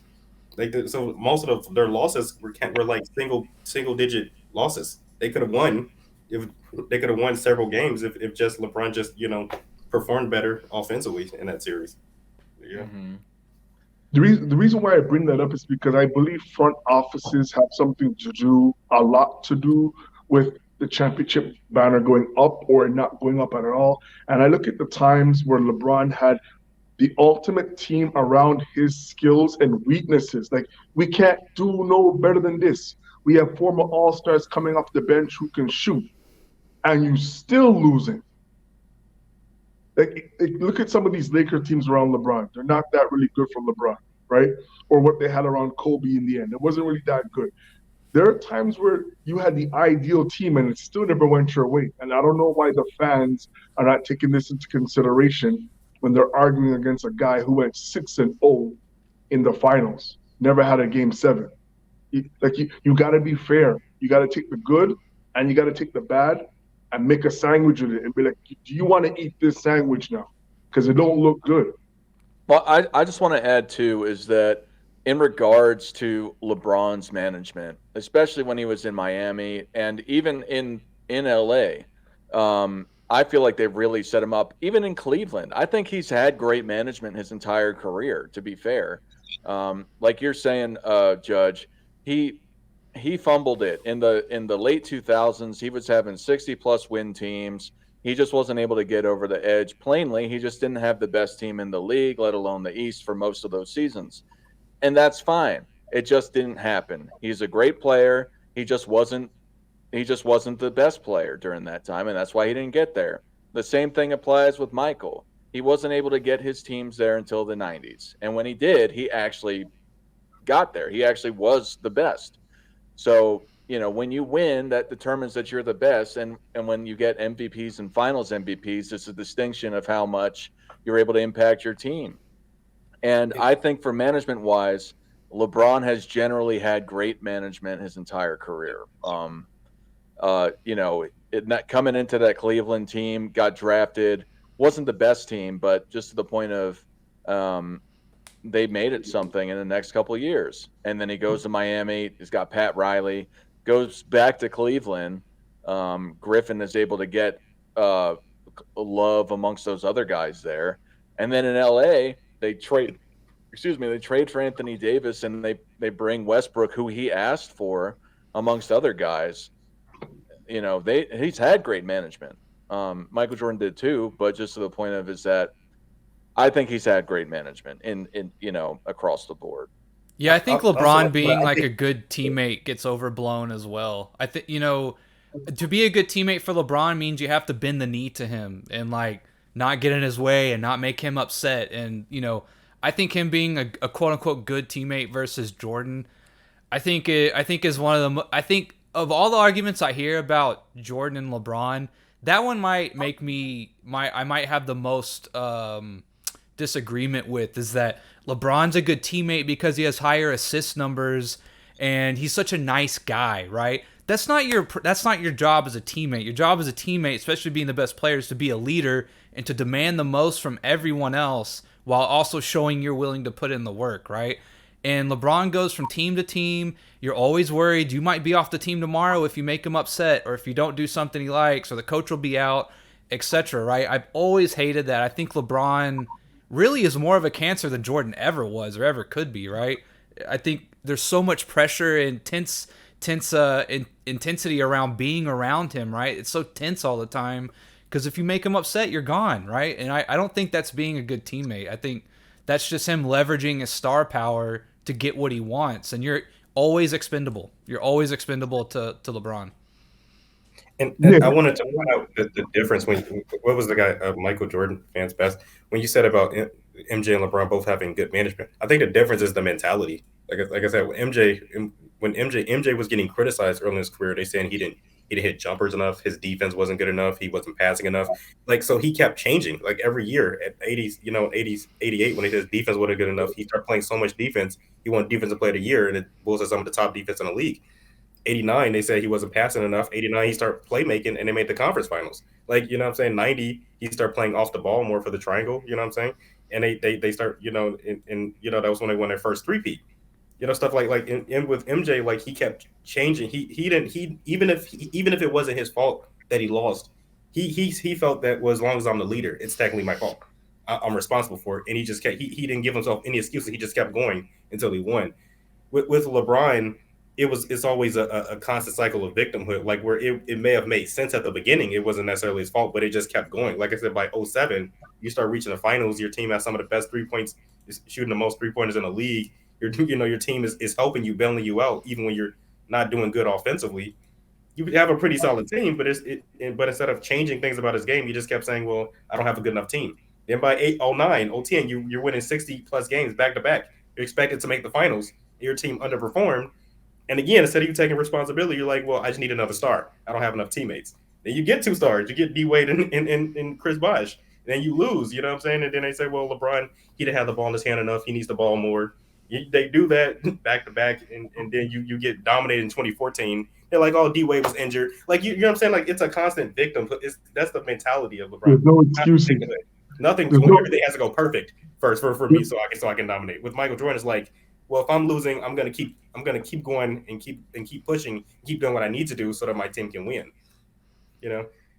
There's no excuses because if you look at the amount of money, I know you guys remember, Nike spent a lot of money in that whole uh, Kobe versus LeBron puppets. They had commercials. Like they people don't talk about that. Like they want us to forget about that. That was supposed to be the big dance that never happened. They assumed LeBron and Kobe were on a crash course, and LeBron lost to Orlando. And I still don't understand why you lost to Orlando. You shouldn't have lost to Orlando. But the reason why I brought up the management is because if you look, since day one, front offices have been trying to bend their knees and give LeBron the type of players he needs. When I look at Jordan in the 80s, I don't know who he was really playing with that would say, okay, this guy might be the best guy in the league. We got some real guns around you to help you make a finals run. He never had that until Scottie Pippen developed. He never had that. So when I look at the fact that Jordan never had the office making the team for him, but LeBron had his dinner made for him, there's no reason why LeBron shouldn't have been greater than Jordan. He has no excuse. You have the personnel, you have the offices, you have Nike, you got the media, you certainly got the body. There's no reason why you're not better than Jordan. He made up, like we talk about Shaq underachieving, even though LeBron has achieved a lot, LeBron might have underachieved considering the talent he has, the body he has, and the influence he has on offices. Real fast, thank you for coming, Ayana. I hope you have a great day. Thank you for your participation. If you'd like to call in the future, please call in. Thank you for the discourse. You know, it's all good here. If you like LeBron, that's cool. I really, you know, it's whatever you like, man. Real quick to Ayana, she brought up that Magic has more turnovers than LeBron. He has 0.4 more per game for his career, right? But again, what are you getting out of those turnovers, right? And I mean, you look obviously at the assists. He's averaging 4 more assists, right, for just a half a turnover more, right? So I think it's a little dishonest to say that Magic averaged more turnovers per game. Harris, you're 100% correct. LeBron won 3 rings on 3 different teams. You're correct, man. Like, you noticed that? Now, he did that, man. It's true. He really did that. And it was a great feat. He had a stacked team on Miami. He had a super team on Cleveland, and he won in the bubble with the Lakers. Like, he had great teammates. I guess he had great Ayana. teammates after all. It's nothing wrong. It's nothing wrong. Yeah, he did. He is good enough to win on 3 different teams, but let's finish the sentence. He's good enough to win on different teams that have 2 other franchise stars on them to back him up. Like two other guys who are good enough to be the leader of a team and have an entire team built around him. If he teams up with those 2 guys, then yeah, he can win a championship. But I think that's a little different, though, don't you think? I think it's a little different than what we're talking about. I think we're implying could he lead a team to dominate and eventually become a dynasty? Yeah, not really. Iana just said, what does the turnover to assist have to do with passing ability? Yeah, like guy averaged 4 more assists than LeBron. Who do you think the better passer is? Like, it's a successful pass, yeah, my friend. I don't know. Real fast, I want to go back to the poll. 8% say that LeBron is the GOAT. 35% say he's not even in the top 10. 43% say around number 5 is right. And 14% say he might not even be in the top 20 of all time. Oh, come on. He's got to be top 20, I think. 10? LeBron is top 10. LeBron is top 10, right? I have him top 10, absolutely. I I have him as high as 5. I Yeah. don't really go a top 10 ranking like that, but I have like a pyramid. Like if he would I have MJ at the top of that pyramid, and I have like a next line. And What bugs me LeBron's with LeBron and trying to rank him is that he's not the best at anything, you know, and it's hard to say what his pedigree is other than just being an athlete, right? That's my big thing with LeBron. When I try to rank him, I'm like, what is he the best at? What is he a top 3 at? What is his pedigree? And it's kind of hard to pick one, right? Just his athletic prowess is really his main X factor. What about his vision, Nick? He's an amazing passer. He's a really good quarterback. Yeah, Right? but there's been tons He better. You know what I playing. mean? In terms of like the all-time ranking, right? I think there's probably 5 to 10 better passers all time. He than might have LeBron. the line. He might technically have the NBA longevity only because Kareem played 4 years of college. That maybe he might have an NBA longevity. That might That's be a what he's good best point at. too. Yeah. No, but you don't think LeBron James is a top-time quarterback? You don't think he's a really good QB? I do. No, because he plays I mean, basketball. I don't think he plays football. He had to play football to be a top quarterback. Like, No, LeBron knows the plays that you're gonna run before you run your play. He could look at you run he could look at the opposition run quarter of their set and be like, I know what they're doing. I know what they're doing. And I think he's got a counteract good that play. IQ. I think he's got a good basketball IQ for sure. Yeah. I think he's one of the best ball handlers and orchestrators, or however you want to put it. I think that I guess that the only knock I would have to say about that is that he has to be on the ball. But I mean, that kind of comes with the territory a little bit. I think it'd be better if he did not have to be as ball dominant. A lot of people like to say that he's not a point guard. He is a point guard, just plain and simple. Yeah. I mean, I don't make a distinction, but either way, he's the guy with the ball. He's the guy with the ball. So, we got a caller, Hoop God 23. Welcome. How you doing, Hoop God? Hey man, good afternoon, gentlemen. I wanted to give you guys a shout out. Hold on, let me turn my TV down. Okay. Okay. I wanted to give you guys a shout out, man, because I've been seeing y'all, and bro, I'm like legitimately proud to see that, because these guys out here, their quote unquote name is Goat James Kingdom, but I had to dub them Throat James Kingdom. This is my only thing, right? I don't mind people like trying to spin a narrative. However, you have to have some type of truth. But when I see you strategically trying to bolster up longevity stats over per game, it's like, bro, do you realize you're talking to somebody who knows ball? Like, I'm well aware that Dan Issel, phenomenal player. I can never say he's better than Kevin Durant because of his accumulative totals. See, prime example, I'm gonna give y'all somebody else. Jerry West. Go look at his per game averages in comparison to James Harden. Now, I personally will take Jerry West because he played in a pace that was like extremely fast, getting back up and down the court, but he was more efficient than James Harden. Not Good only defender that, too. he took way better defender. He took my next point, because I always ask these guys, like when I'm talking to these guys that I can tell they don't know ball, I'll say, hey, who would you say is a more well-rounded player? Real quick, James Harden, Jerry West. James Harden, I'm saying. Did you hear what I said? I said well-rounded. I said, you do realize James Harden never made an all-defensive team. I'm like, Jerry West did that twice while leading the league in scoring. They get quiet. But I see this, and it's like, y'all really be trying to push these false narratives. Like, come on, we got to stop this. And if you guys want, I can send y'all clips. I've debated both those guys and Throw James embarrassed. Now they get so upset that they have to create burner accounts trying to antagonize me on TikTok, and I'm like, bro, y'all dudes are very petulant and immature. Like, we talking basketball, and y'all trying to badger me about a guy that hasn't played basketball for 20 years. Like, what is Michael Jordan doing to you guys that got y'all so upset over here? Like, I just can't understand. I can't. Why do you think that is, bro? Like, why do you think they're legitimately saying to you straight face, LeBron's the greatest? Like, what? In a simple answer, why do you think they're doing that? Hey, see, I'm a word like you said in a simple answer. Now, let's check this out. Nobody was calling LeBron the GOAT when he played for Miami, right? But when they won that 2016 finals, granted, I'm the kind of guy, I don't make excuses for injuries. But my thing is, if you had to have a series of events, Bogut going down, Draymond getting suspended, Kyrie having to hit timely buckets, Steph Curry, granted 60%, but I'm like, you got to have all these things work in your favor just to beat a team that only had one top 75 player? That's not GOAT.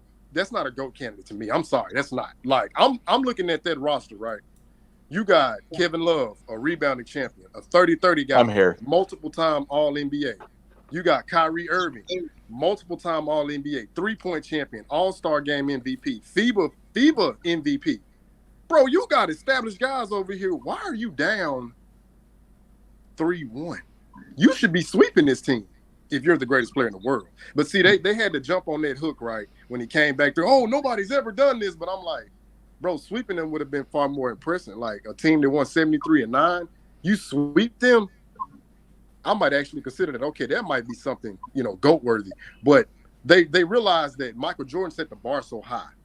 Well, when somebody sets the bar high, what do you have to do to try to try to compare? You got to try to tear him down.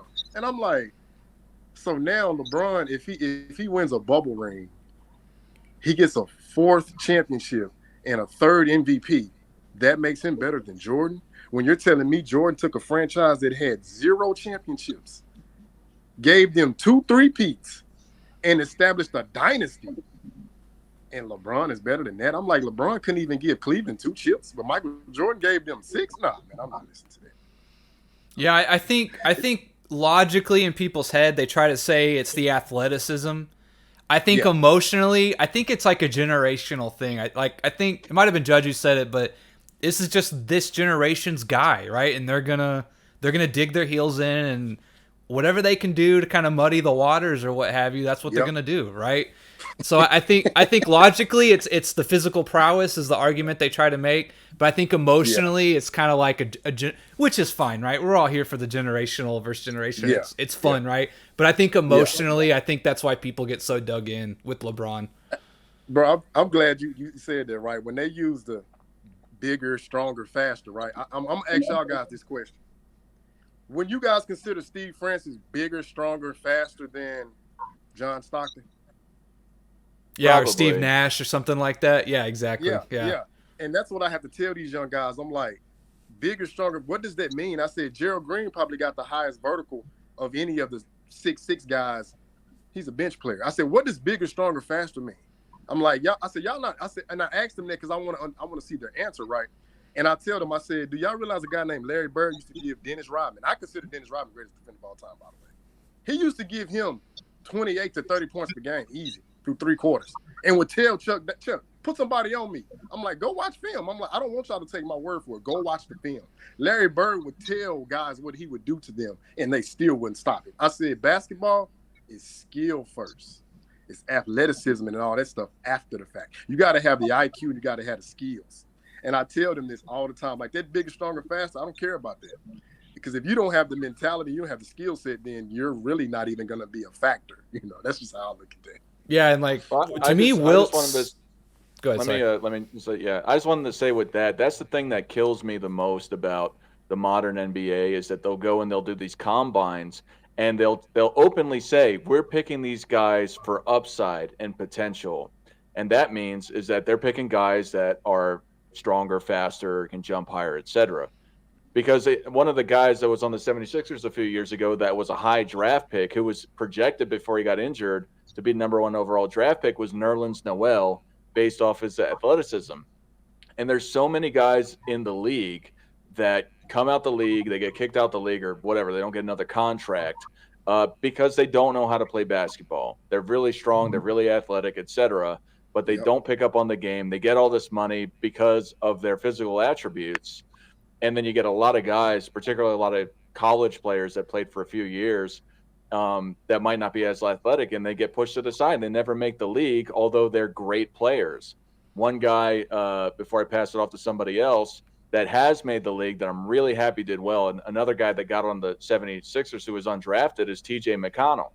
I'm not saying he's an all-NBA player or anything like that, but he was not going to make the league unless the Sixers gave him a shot. And, in comparison to the rest of the league, he's not very athletic. And, it's just crazy when people just don't give these guys that actually know how to play basketball a chance just because they think somebody might be better in the long run.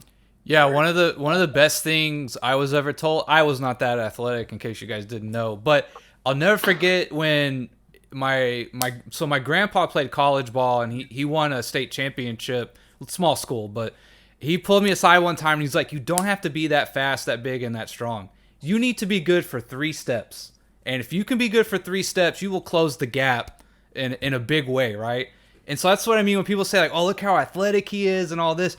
I want to know how good you can play basketball. I'm not really worried about how high you get when you dunk or any of that kind of nonsense, right? I just want to see how good your skill set is, and you just have to be good enough athletically, right? And we're talking about these guys are all some of the best athletes in the world. Even the worst athlete in the NBA is head and shoulders better than anything you've ever seen, right? So, yeah, I agree with that. The bigger, stronger, faster. The era argument, guys in the back in the day were plumbers. I just don't buy into that stuff that much, to be honest with you. Hey, can you guys see my box? Because it looked like it might have shrunk. Okay, I can see. Okay. I want to remind you also the reason Michael Jordan was the best player in the league starting around the late 80s, early 90s was not just because he was a freakish athlete. It was because he was a freakish athlete who was also more skilled than everybody, just about as skilled as everybody else. Yeah. That's what separated him. Yep. He was already a freakish athlete when he came into the door. The athleticism no one ever seen. But his constant ability to work on his jumper, to work on his playmaking, to dominate off ball, to work on his man-to-man defense, his help defense, his ability to get steals and blocks because of his basketball IQ. That's what elevated him to being the best ever, or the best in the league among everybody else. Right? Yep. Oh yeah, that's facts. Hey, quick question, gentlemen. What was the topic? Because I was trying to see whatever you guys. I wanted to speak on that as well, but I just had to give you guys an update on those other guys over there who like to talk longevity totals. Why do people say LeBron James is the GOAT? He's not even top 5. Okay, so this is why they want to say that, right? And I always say this, and I tell them, I said, now you guys correct me if I'm wrong. Have you guys ever heard Michael Jordan come out publicly and say, I'm the greatest player of all time? Because I haven't. Now, I say that to say this. I come from that era where your peers tell you how good or great you are verbatim, right? Now, I wasn't the greatest player for my high school team. However, I know I was the best defender.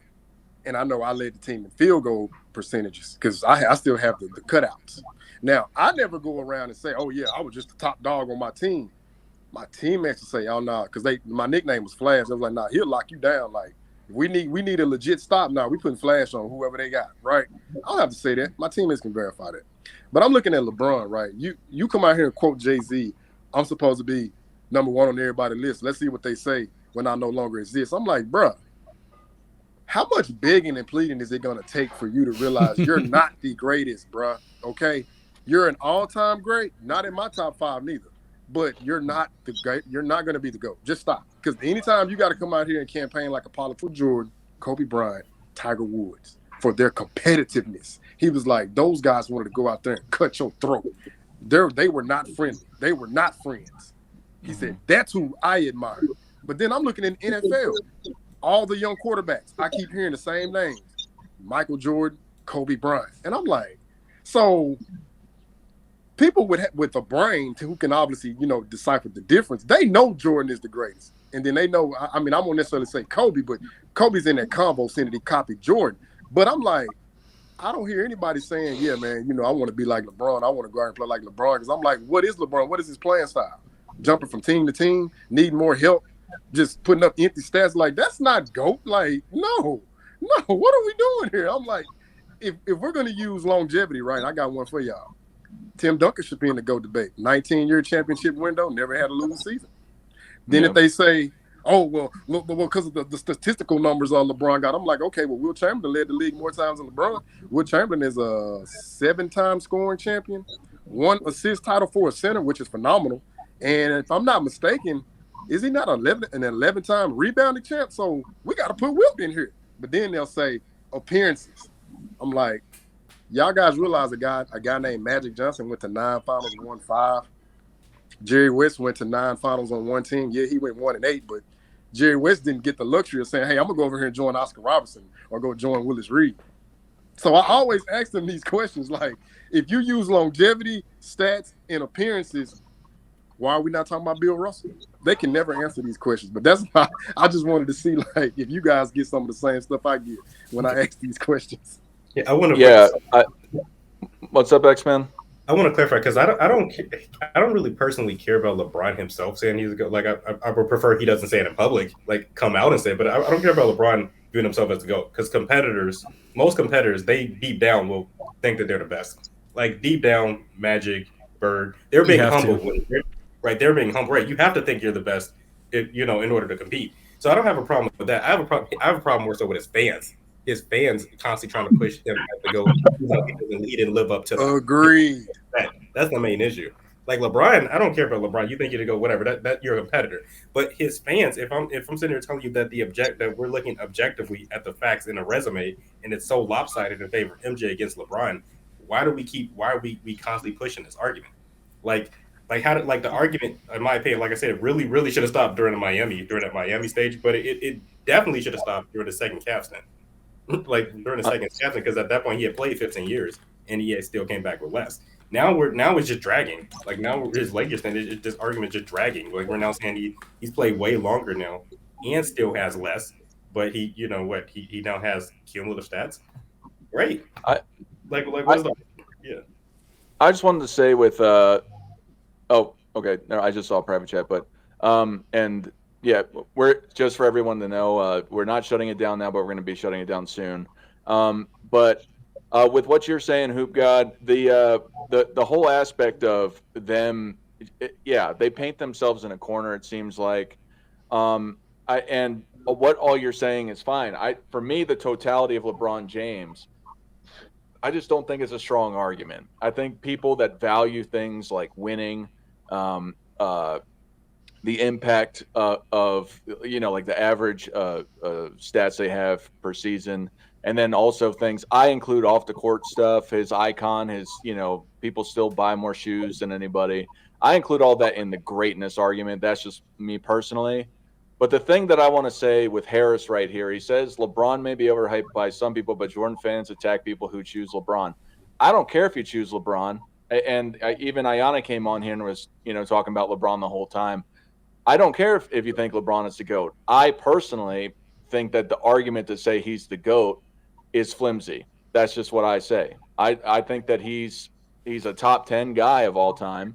But to put him number one, I just think it's flimsy, just plainly. And I'm not attacking you. I don't think I've said anything negative other than I think that you're going over the top with some of this stuff.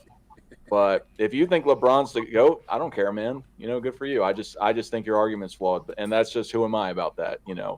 Maybe the longevity argument does matter more than winning and, stuff like that. I don't think so, but whatever. Yeah, let's be clear from my point of view. I think you can put him in this basket of a few players who at least have a argument, right? I think LeBron has an argument at least.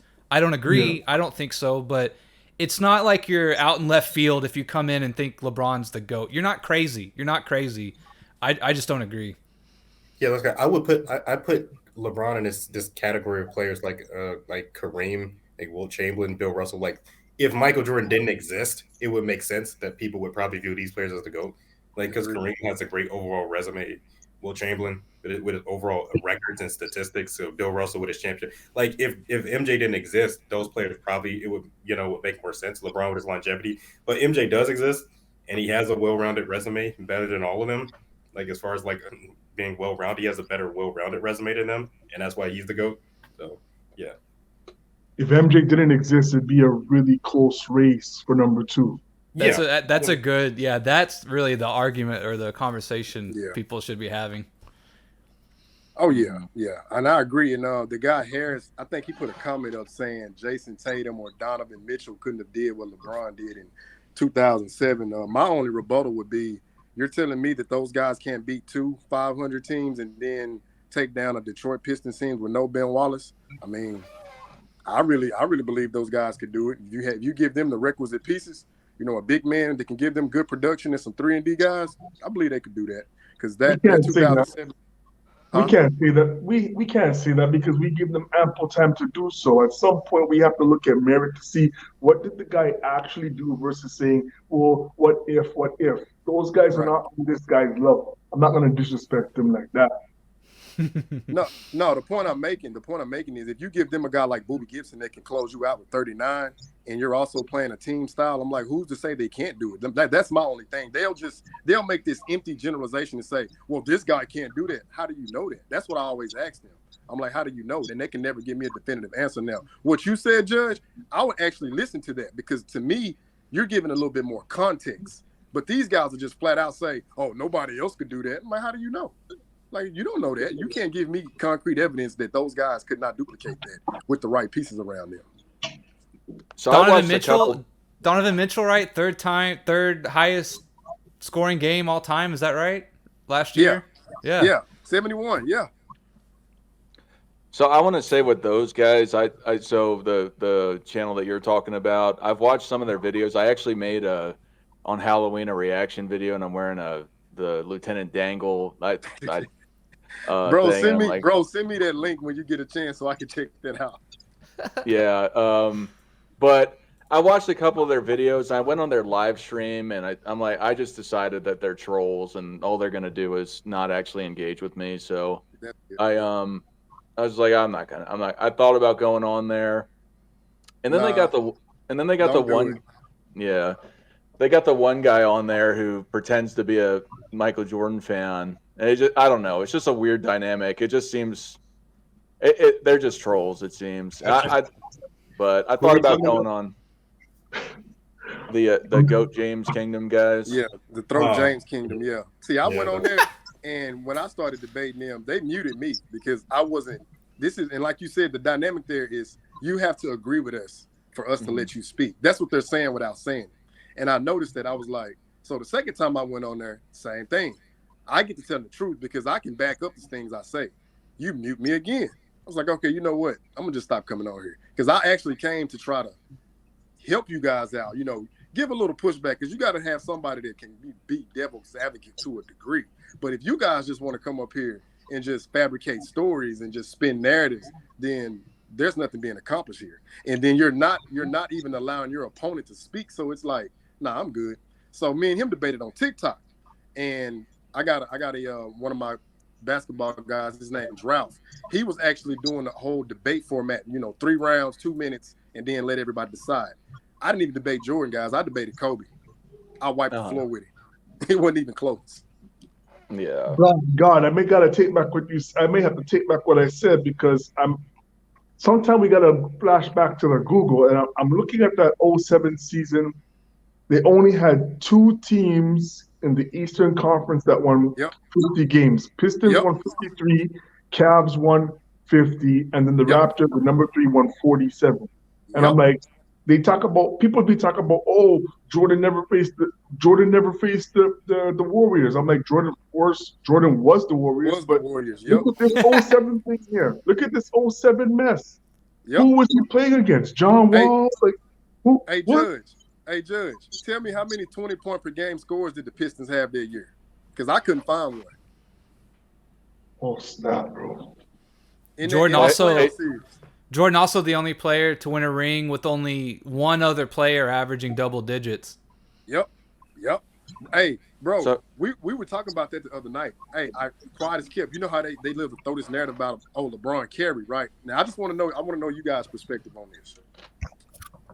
Scottie Pippen in the second three-peat. I'm just doing the whole totals, and then I'm going to break it down. He didn't even shoot over 40% from the field. If you just use the whole combined totals for 96, 97, 98, right? And 96 against the Supersonics. Now, not to digress, Rodman had a great series. Pippen was 34% from the field. 97, Pippen was 41% from the field. 98, Pippen was 42% from the field. So you're telling me that your second option couldn't even get close to 44 or 45% from the field. But yeah, you'll tell me some guy who carried these guys in the Eastern Conference the Cavs were number 4 in defense, if I'm not mistaken. But Pippen couldn't even clear 45% from the field. But you're telling me Jordan never carried anybody? Stop. I'm not listening to that. Yeah. Also want to point out real fast because I got to get going. Hoop God, I sent that link in the private chat and I think in the main chat here. Okay. Do you have so you're talking about going on TikTok and stuff. Do you have your own YouTube channel or anything like that? Yeah, I do. I'll just send the link to you guys from my YouTube channel as well. I got to start uploading my videos on here too from TikTok. Okay. What is it if people are interested before we start signing off?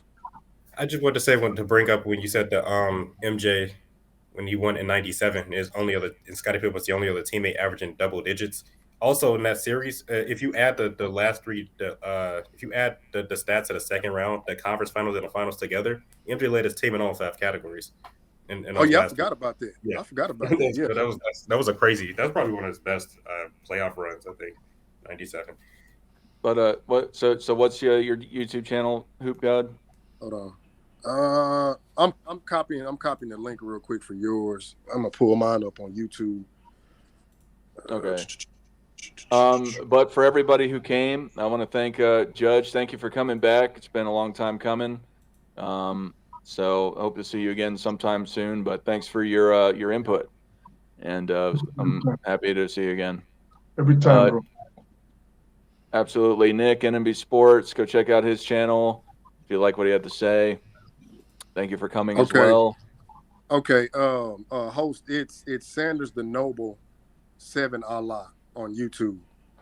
Sanders the Noble 7 Allah. Yeah. Let me see if I can turn my screen around. Just a sec. No, I can't turn my screen around. I don't. Oh, I see it. I got you. Okay. Yep. You got it. All right. Yeah. Technology. I'll start uploading my TikTok videos on there as well. Cause like we actually have like basketball debates, and I'm gonna be honest, guys, it's helping me recall my information like spot on. Yeah. But yeah, check out Hoop God.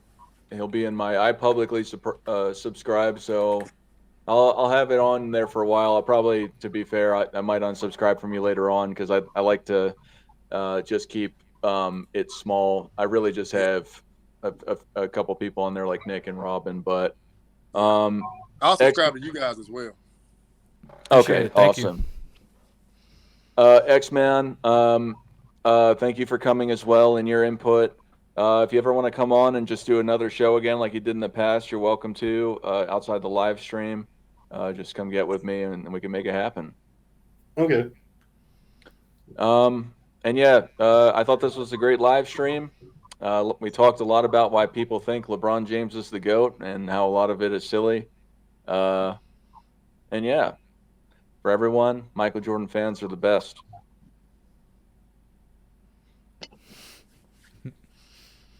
All right. I'm going to get going, guys. I got to head out. Yep. I appreciate talking to y'all. It was fun as always. Absolutely. Yep. Have a great day, guys. Bye, guys. You too.